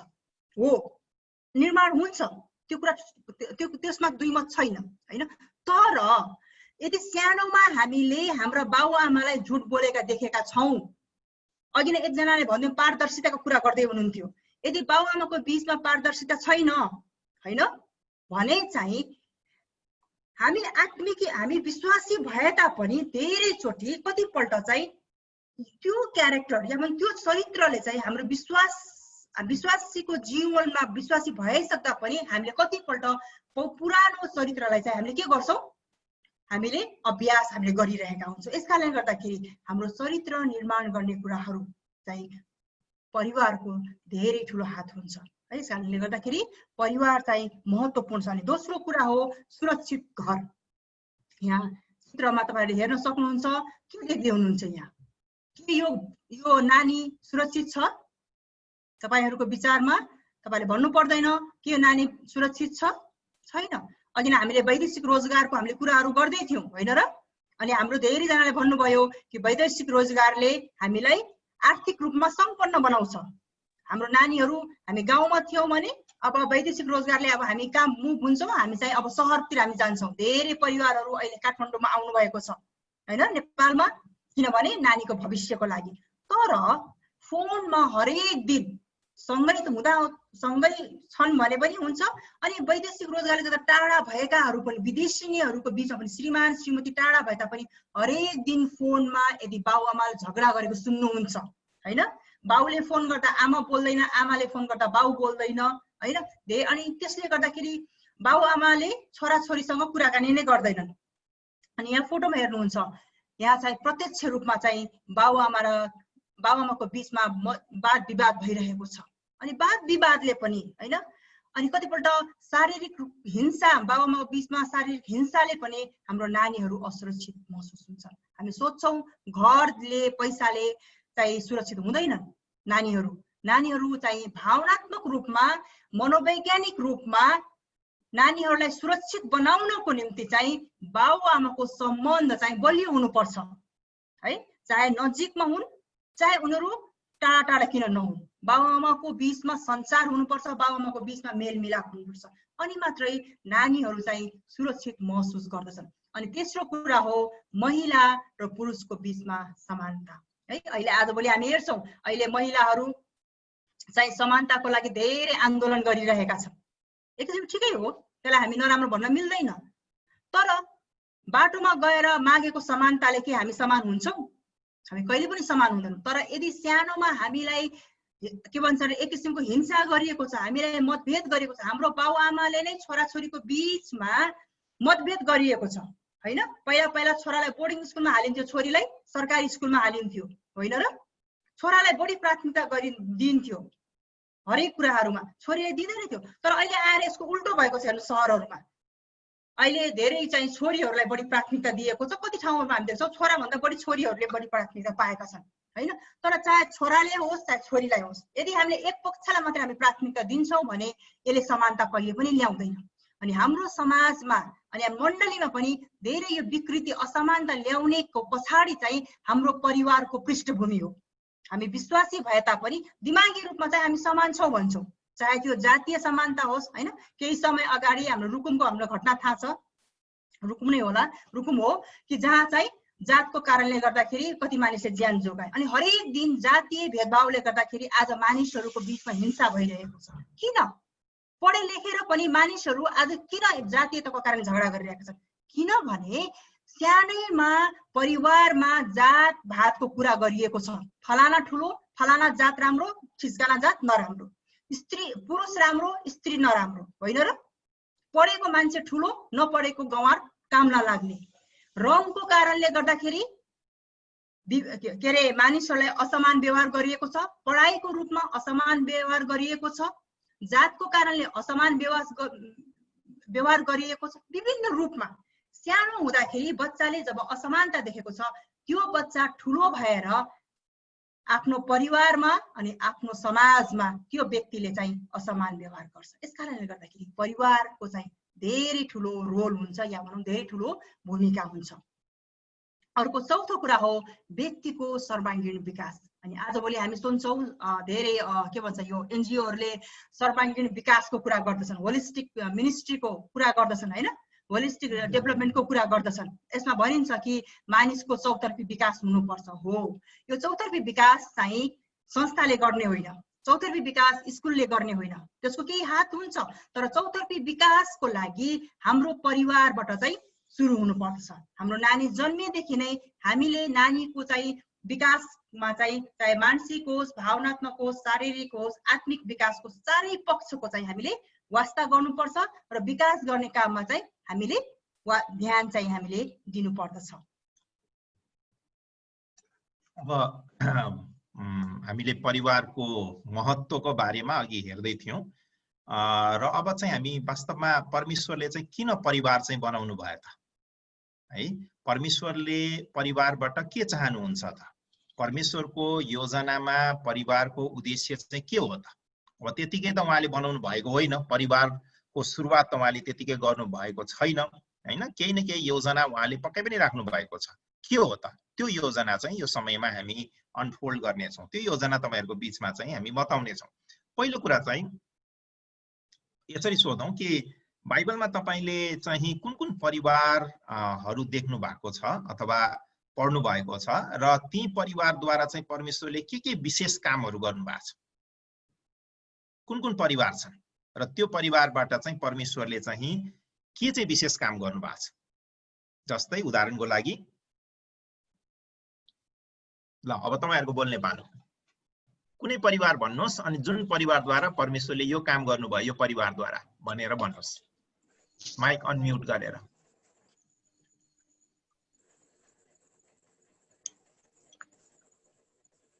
कुनै परिवार सम्झिनुस् न, थुप्रै परिवारहरू छ हैन बाइबलमा, कुनै एउटा परिवार सम्झिनुस् त अनि परमेश्वरले के काम गर्नुभयो त्यो परिवारद्वारा?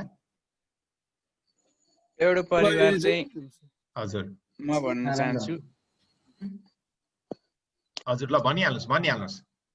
अयुबको परिवारबाट अनि अयुबको परिवारबाट चाहिँ हामीले विभिन्न प्रकारको परमेश्वरको योजनाहरू चाहिँ पूरा भएको देख्न सक्छौँ। अनि उसमा आएको सङ्कट आउनुभन्दा पहिलाको अवस्थामा र पछिको अवस्थाहरूमा के कस्तो भएको थियो अनि त्यसको घटनाहरूबाट चाहिँ परमेश्वरले एउटा परिवारको महत्त्वहरूलाई चाहिँ देखाउनु भएको छ। हजुर, अयुबको परिवारमा चाहिँ हामी देख्दछौँ कसरी अयुबले आफ्ना छोराछोरीहरूलाई बोलाएर हैन मिलापमा रहेको धर्मी परिवार भन्ने कुराहरू देख्दछौँ। यद्यपि अब उनको श्रीमतीले चाहिँ तपाईले परमेश्वरलाई सरापेर मर्नु भए पनि हुन्छ, मर्नुहोस् भन्ने कुराहरू गर्यो, तर राम्रो कुराहरू पनि थुप्रै देख्दछौँ। अरू कसले के भन्दै हुनुहुन्थ्यो? नोहको परिवारलाई हामी हेर्न सक्छौँ। नोह चाहिँ परमेश्वरको दृष्टिकोणले सिद्ध परमेश्वरले भेटाउनु भयो, जसले गर्दाखेरि त्यो बेला अन्य परिवार भनौँ अन्य समाज चाहिँ दुष्ट भएको कारणले परमेश्वरले नोहको परिवारलाई चाहिँ सुरक्षित राख्नुभयो। नोहको परिवारलाई परमेश्वरले बचाउनु भयो र उनीहरूद्वारा चाहिँ फेरि एउटा जाति चाहिँ परमेश्वरले खडा गर्नुभयो र त्यसरी हामी देख्दछौँ कि परमेश्वरको योजनामा चाहिँ परिवारले चाहिँ परमेश्वरको योजना पुरा गरेको। अब बाइबलमा चाहिँ हामीले हेर्यौं भनेदेखि चाहिँ यो 3-4टा कारणले परमेश्वरले चाहिँ परिवारमा मानिसहरूलाई जोड्नु भएको छ।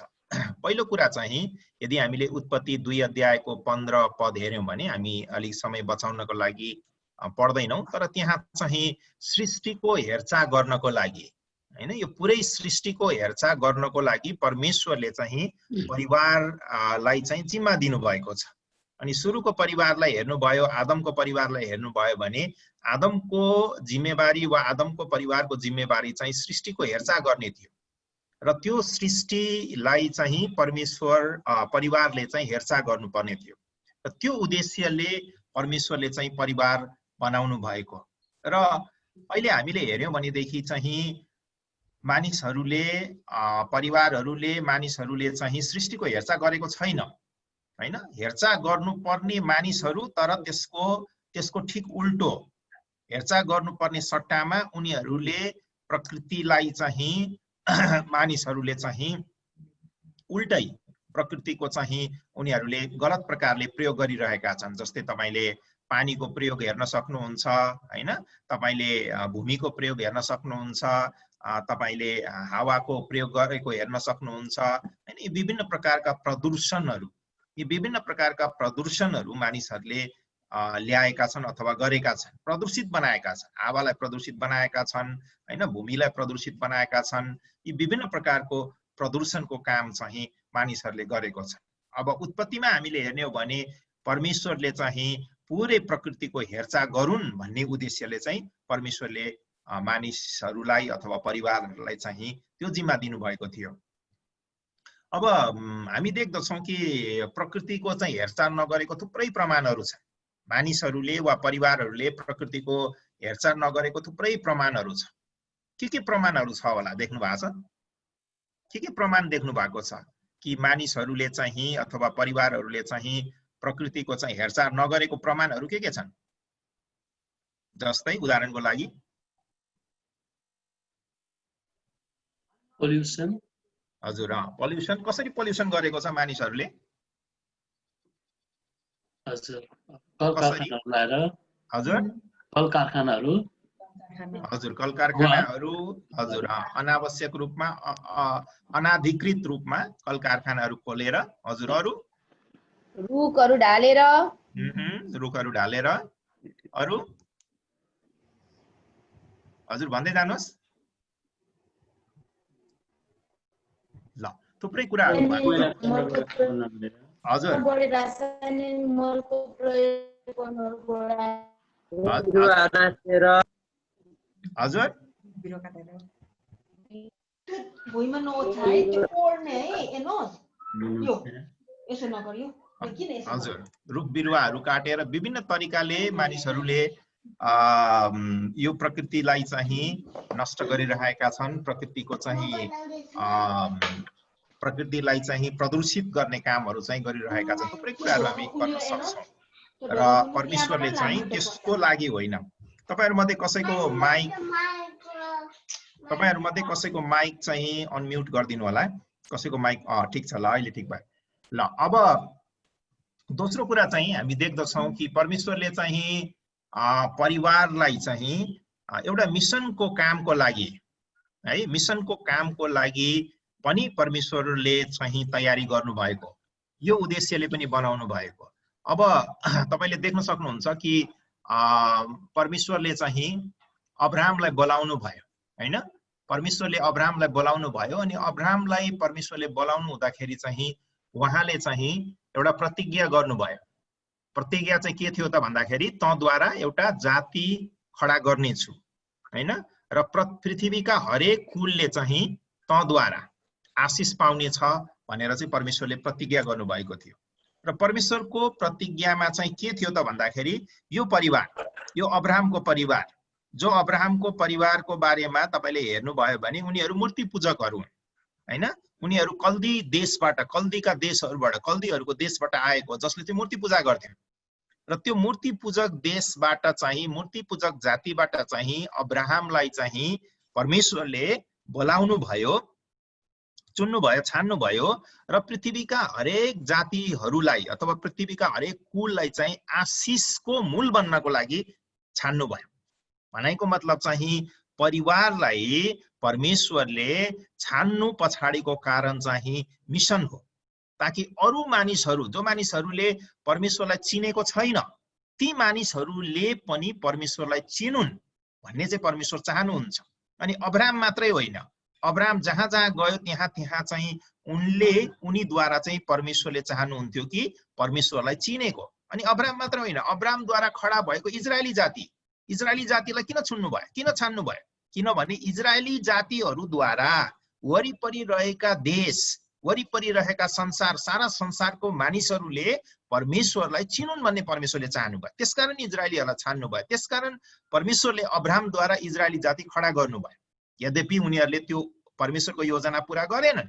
त्यसैकारण अन्तमा चाहिँ येशू ख्रीष्ट आउनुभयो अनि 12 चेलाहरूको सहायताद्वारा संसारमा चाहिँ परमेश्वरले मण्डली स्थापना गर्नुभयो र जुन मण्डलीद्वारा परमेश्वरले चाहिँ सारा संसारलाई चाहिँ चिनाउन चाहनुहुन्छ परमेश्वर को हुनुहुन्छ भनेर। यसकारण परमेश्वरको योजनालाई हेर्ने हो भने परमेश्वरले चाहिँ अरू मानिसहरूलाई, त्यही कारणले गर्दाखेरि प्रभु येशू ख्रीष्टले भन्नुभयो गएर सारा जातिका मानिसहरूलाई चेला बनाऊ, सारा जातिका मानिसहरूलाई चेला बनाऊ हैन। सारा संसारमा गएर सारा जातिका मानिसहरूलाई चेला बनाऊ। आज कि कहिले हामीले हेर्दै थियौँ पृथ्वीमा, संसारमा 16,000 भन्दा बढी जातिहरू छन्। ती मानिसहरूको बीचमा परमेश्वर पुग्न चाहनुहुन्छ सुसमाचारको कामको लागि, चेला बनाउने कामको लागि।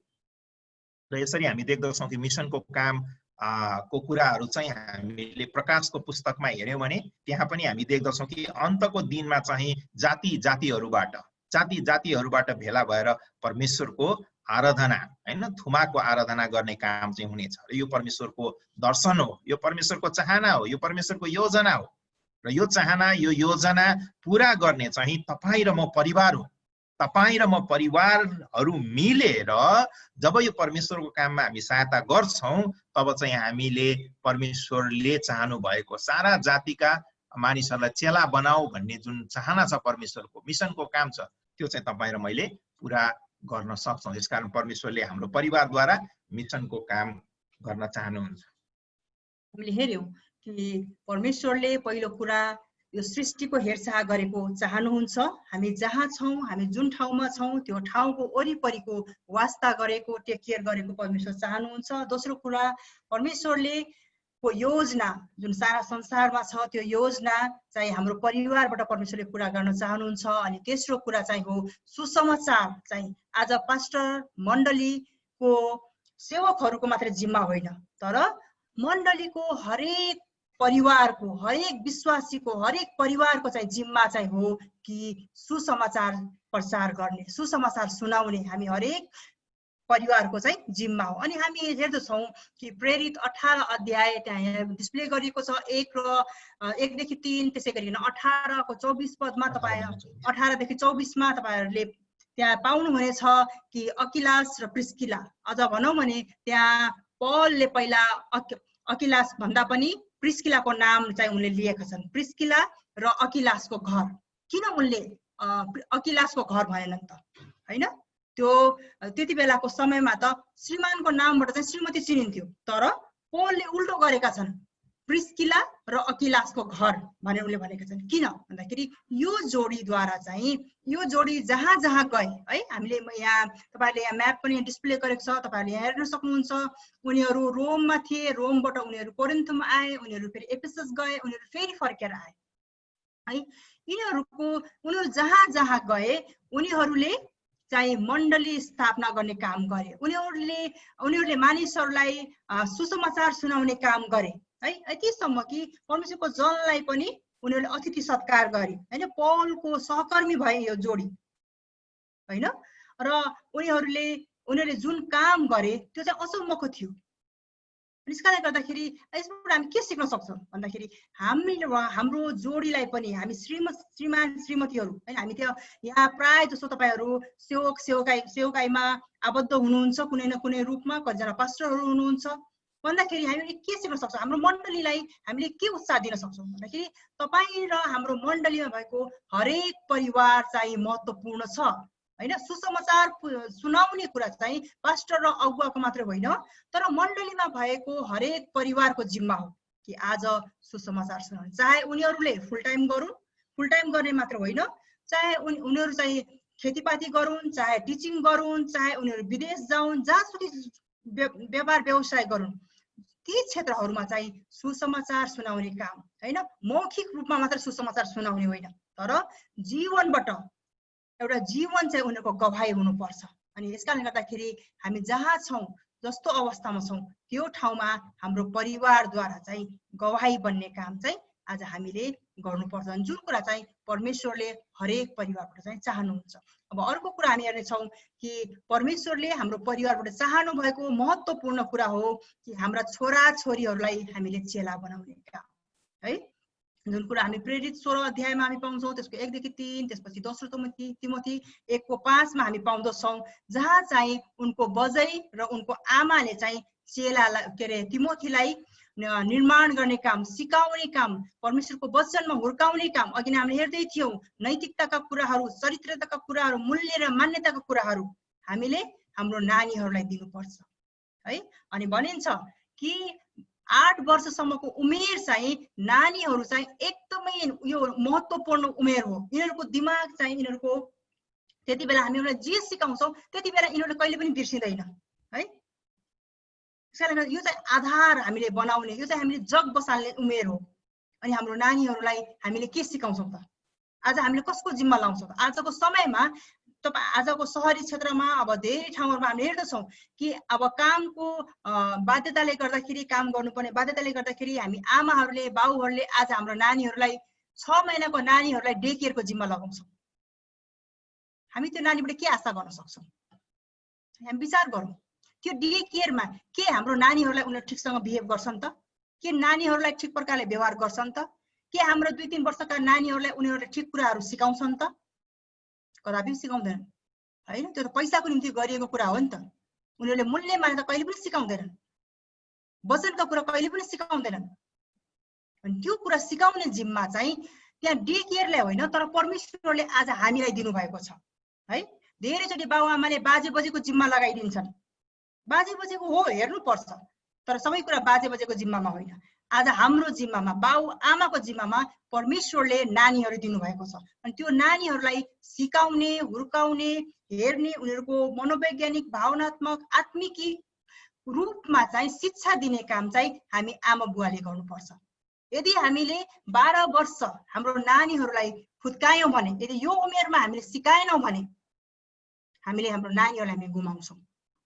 हाम्रो नानीहरू डक्टर इन्जिनियर त होला होइन, ठुलो पदमा होला, तर चरित्रको कुरामा उनीहरू चिप्लिन्छन्, नैतिकताका कुरामा चिप्लिन्छन्।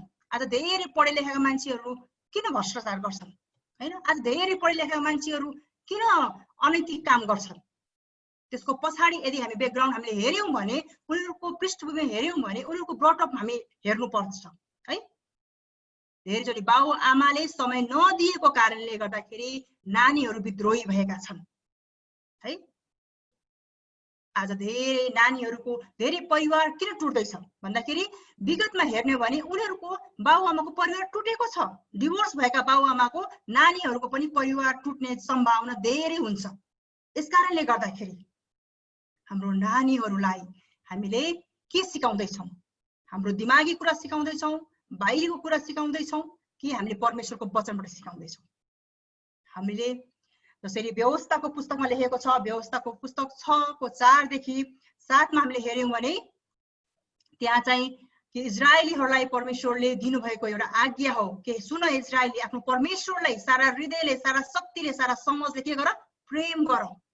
अनि उड्दा बस्दा ढल्किँदा सुत्दा तिमीहरूले मात्रै होइन तर तिमीहरूको छोराछोरीले पनि सिकाऊ। हामीले आज के सिकाउँदैछौँ? आज धेरै बाबुआमालाई समय छैन होइन र? काम काम, रुपियाँ पैसा है। म त यतिसम्म भन्छु कि आज कतिपल्ट हामी यति साह्रो सेल्फ सेन्टर भएका छौँ, यतिसम्म अब अहिलेको जेनेरेसनमा अहिलेको आमाहरू यतिसम्म सेल्फिस हुन गएको छ कि नानीलाई दिने समय छैन, दुधसम्म खुवाउने समय छैन। एउटा दुःख लाग्दो कुरा अहिले आधुनिकताको समयमा होइन। तर आज परमेश्वरको वचनमा यदि हेर्ने हो भने त्यो जिम्मा आज हामीलाई दिनुभएको छ। यदि हामीले हाम्रो नानीहरूलाई सानोमा हाम्रो हातबाट गुमाउँछौँ, आधारभूत कुराहरू यदि हामी दिँदैनौँ भने हामीले हाम्रो नानीहरूलाई विद्रोही बनाउँछौँ। यस कारणले गर्दाखेरि हामी यो अन्तिम दिनमा पनि छोराछोरी हुर्काउने कुरामा हेर्नेछौँ। धेरै सेवकाई गर्नेको बाबुआमाको छोराछोरीहरूले के भन्छन् भने हामी सेवकाई गर्दैनौँ। तपाईँ त सेवकाई गर्नुभयो, के पाउनुभयो? म गर्दिनँ, म पास्टर बन्दिनँ, अनि छोरीहरूले भन्छन् म पास्टरसँग विवाह गर्दिनँ। म भन्छु यो दुःख लाग्दो कुरा हो। हामी सेवकाई गर्ने मान्छेहरूको निम्ति दुःख लाग्दो कुरा हो। यदि हामीले गरेको सेवकाई काम लाग्दैन, यदि हाम्रो छोराछोरीले, यदि हाम्रो बाबुआमाले हामीले गरेको सेवकाईमा गर्व गर्दैनन् भने हामी कहीँ चुकेका छौँ। हामी विचार गर्नुपर्छ है। यसकारणले गर्दाखेरि हाम्रो नानीहरू सानो छँदाखेरि नै हामीले लगानी गर्नुपर्छ। हाम्रो नानीहरूलाई सिकाउने जिम्मा स्कुलको, डे केयर सेन्टरको होइन तर आमा बुवाको। हामीले हेर्न सक्यौं कि वास्तवमा परमेश्वरको योजना हैन, परमेश्वरको योजना चाहिँ के रहेछ त? हाम्रो परिवार बनाउन पछाडि परमेश्वरले चाहिँ चाहनु भएको रहेछ कि हामीले सृष्टिको, प्रकृतिको हेरचाह गरेको परमेश्वर चाहनु हुँदो रहेछ। अनि त्यसै गरिकन परमेश्वरले चाहिँ हामी परिवारद्वारा चाहिँ उहाँको मिसनको काम चाहिँ गरेको चाहनु हुँदो रहेछ हैन। त्यसै कारणले हामीले प्रिस्किला र अकिलासको बारेमा हेर्यौं कि प्रिस्किला र अकिलास जहाँ जहाँ गए है, प्रिस्किला र अकिलास जहाँ जहाँ गए त्यहाँ उनीहरूले मण्डली स्थापना गर्नमा सहायता गरे। अघि हामीले हेरेको कुरा चाहिँ त्यही हो कि मण्डलीको स्थापना चाहिँ वास्तवमा परिवारद्वारा हुँदछ। त्यही कारण पावलले चाहिँ हेर्नुभयो भने फलानाको घराना मर्कुसकी आमाको घर भनेर पावलले चाहिँ उल्लेख गर्दछ।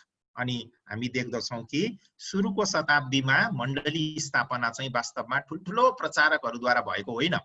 सुरुको शताब्दीमा मण्डली चाहिँ एकदम नामुद प्रचारकद्वारा मण्डली स्थापना भएको होइन। सुरुको शताब्दीमा तपाईँ र म जस्ता साधारण परिवारहरू साधारण परिवारहरू एक ठाउँबाट अर्को ठाउँमा गएर चाहिँ उनीहरूले मण्डली स्थापना गरे, जसमध्ये चाहिँ प्रिस्किला र अकिलासको नाम चाहिँ आउँछ। प्रिस्किला र अकिलास चाहिँ पेसाले चाहिँ उनीहरू पाल बनाउने थियो, तर पाल बनाउने क्रममा चाहिँ उनीहरू चाहिँ रोमबाट हैन, उनीहरू चाहिँ रोमबाट चाहिँ उनीहरू कोरिन्थमा आए हैन। हुन त उनीहरू चाहिँ सतावटमा परेर आएको हो। अब रोमबाट कोरिन्थमा आउँदाखेरि त्यही कोरिन्थीमै मण्डली स्थापना भयो। कोरिन्थीबाट फेरि पाउलसँग लागेर उनीहरू पाउलले लगेर उनीहरूलाई एफिससमा लगे। एफिससमा जाँदाखेरि त्यही नै मण्डली स्थापना भयो। भनेपछि पछिबाट उनीहरू फर्केर फेरि रोममा जाँदछन् अनि त्यहाँ अलरेडी मण्डली स्थापना भइसकेको छ। भनेको मतलब एउटा परिवार चाहिँ जहाँ जहाँ जान्छ त्यहाँ त्यहाँ चाहिँ परमेश्वरले मण्डली स्थापना गरेको चाहनुहुन्छ। अनि आज मण्डलीमा चाहिँ हामीले हाम्रो विश्वासीहरूलाई सिकाउनु पर्ने कुरा पनि त्यही हो। तपाईहरु जहाँ जहाँ जानुहुन्छ जानुहोस्, तर जहाँ जानुहुन्छ त्यहाँ चाहिँ तपाईहरुले मण्डली सुरु गर्नुपर्छ। तपाईहरुद्वारा तपाईहरुको परिवारद्वारा चाहिँ मण्डली सुरु गर्न परमेश्वर चाहनुहुन्छ भन्ने प्रकारको शिक्षा दिनुपर्छ र हामी आफैले पनि त्यो अभ्यास गर्न पर्छ। र चेला बनाउने कुराहरू हामीले हेर्यौं कि हाम्रो मण्डलीमा चाहिँ हाम्रो परिवारलाई चाहिँ हाम्रो छोराछोरीहरूलाई चाहिँ बलियो बनाउनु पर्छ। हाम्रो आफ्नै सेवाकाई चाहिँ कहाँबाट सुरु गर्नुपर्छ त भन्दाखेरि हाम्रो घरबाटै सुरु गर्नुपर्छ। सेवाकाई चाहिँ हाम्रो परिवारबाटै सुरु गर्नुपर्छ। सेवाकाई चाहिँ हामीले हाम्रो छोराछोरीहरूबाटै सुरु गर्नुपर्छ। हाम्रै श्रीमान हाम्रै श्रीमतीबाट चाहिँ सेवाकाई सुरु गर्नुपर्छ भन्ने कुरा चाहिँ परमेश्वर चाहनुहुन्छ र यस्तो खालको परिवार चाहिँ तपाईं र मलाई परमेश्वरले बनाउन चाहनुहुन्छ। यसकारणले आउनुहोस् यो समयमा हामी सबैजना एक अर्काको हात समात्ने छौं। हामी श्रीमान श्रीमतीको हात समात्ने छौं र यो समयमा अहिले हामीले सुनेको यो शिक्षा अनुसार चाहिँ हामी प्रार्थना गर्नेछौं र आजको क्लासलाई चाहिँ हामी अन्त गर्नेछौं। आउनुहोस् हामी यो समयमा माइकलाई म्युट नै राखौं र हामी एकछिन सबैजना सबै जोडीहरू एक अर्काको हात समातेर हामी प्रार्थना गरौं र अनि त्यसपछि हामी अरु केही सूचनाहरू छन् भने हामी सुन्नेछौं र आजको क्लासलाई अन्त गर्नेछौं। हामी 1 मिनेट जति धेरै पर्दैन, हामी शान्त भएर 1 मिनेट चाहिँ प्रार्थना गरौं र प्रार्थनामा यही भनौं, परमेश्वर तपाईले जुन उद्देश्यले यो परिवार बनाउनु भएको छ त्यो उद्देश्य तपाईले पूरा गर्नुहोस् र तपाईले हाम्रो परिवारलाई जसरी हेरचाह गरेको चाहनुहुन्छ, हामीले हेरचाह भित्र थुप्रै कुराहरू गर्यौं, त्यसरी नै हेरचाह हामीले गर्न सकौं र तपाईले परिवारलाई जसरी महत्त्व दिनु भएको छ हामीले त्यसरी नै परिवारलाई महत्त्व दिन सकौं। आउनुहोस् हामी एकछिन मुख खोलेर नै तर माइकलाई चाहिँ म्युटमै राख्नु होला, हामीहरु चाहिँ प्रार्थना गरौँ।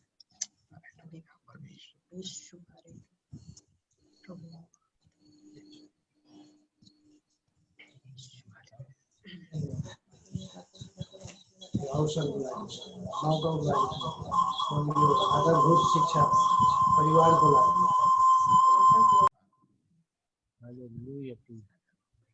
तपाईलाई धन्यवाद। हामी तपाईलाई धन्यवाद दिन्छौं। हाम्रो परिवारहरू तपाईले जोड्नु भएको छ। आज लगभग हामी 40 परिवारहरू जोडिन सक्यौं।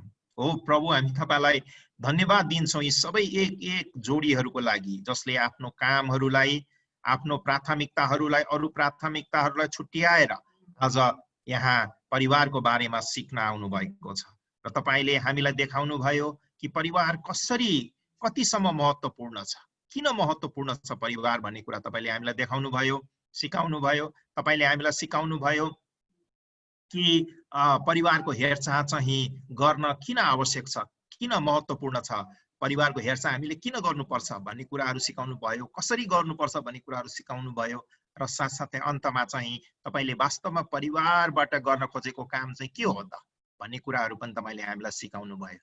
यो सबै कुराको लागि हामी तपाईलाई धन्यवाद दिन्छौं र जसरी आजको सेसनलाई हामीले प्रभु यहाँ अन्त गर्दछौं र अब गएर यी कुराहरूलाई प्र्याक्टिसमा ल्याउनलाई, व्यवहारमा उतार्नलाई, प्रयोगमा ल्याउनलाई प्रभु तपाईले हामीलाई सहायता गर्नुभएको होस् भनिकन हामी बिन्ती र प्रार्थना चढाउँदछौं। अनि भोलिको क्लासमा हामी नयाँ विषयमा हामी जानेछौं, त्यसमा पनि तपाईको आशिष रहेको होस्। यो हप्ताभरि तपाईको अनुग्रह र आशिष रहेको होस्। हर प्रकारको जोखिमहरूबाट, हर प्रकारको बाधाहरूबाट तपाईले हामीलाई यो क्लासमा बचाइराख्नुहोस् ताकि हामी निरन्तर रूपमा यो क्लासमा सिक्न सकौँ। हाम्रो परिवारलाई आशिष दिनुहोस्, हाम्रो मण्डलीमा भएको परिवारलाई आशिष दिनुहोस् र हाम्रो समाजमा भएको परिवारलाई आशिष दिनुहोस् भन्दै बिन्ती प्रार्थना माग्छौँ येशू प्रभुको नाममा।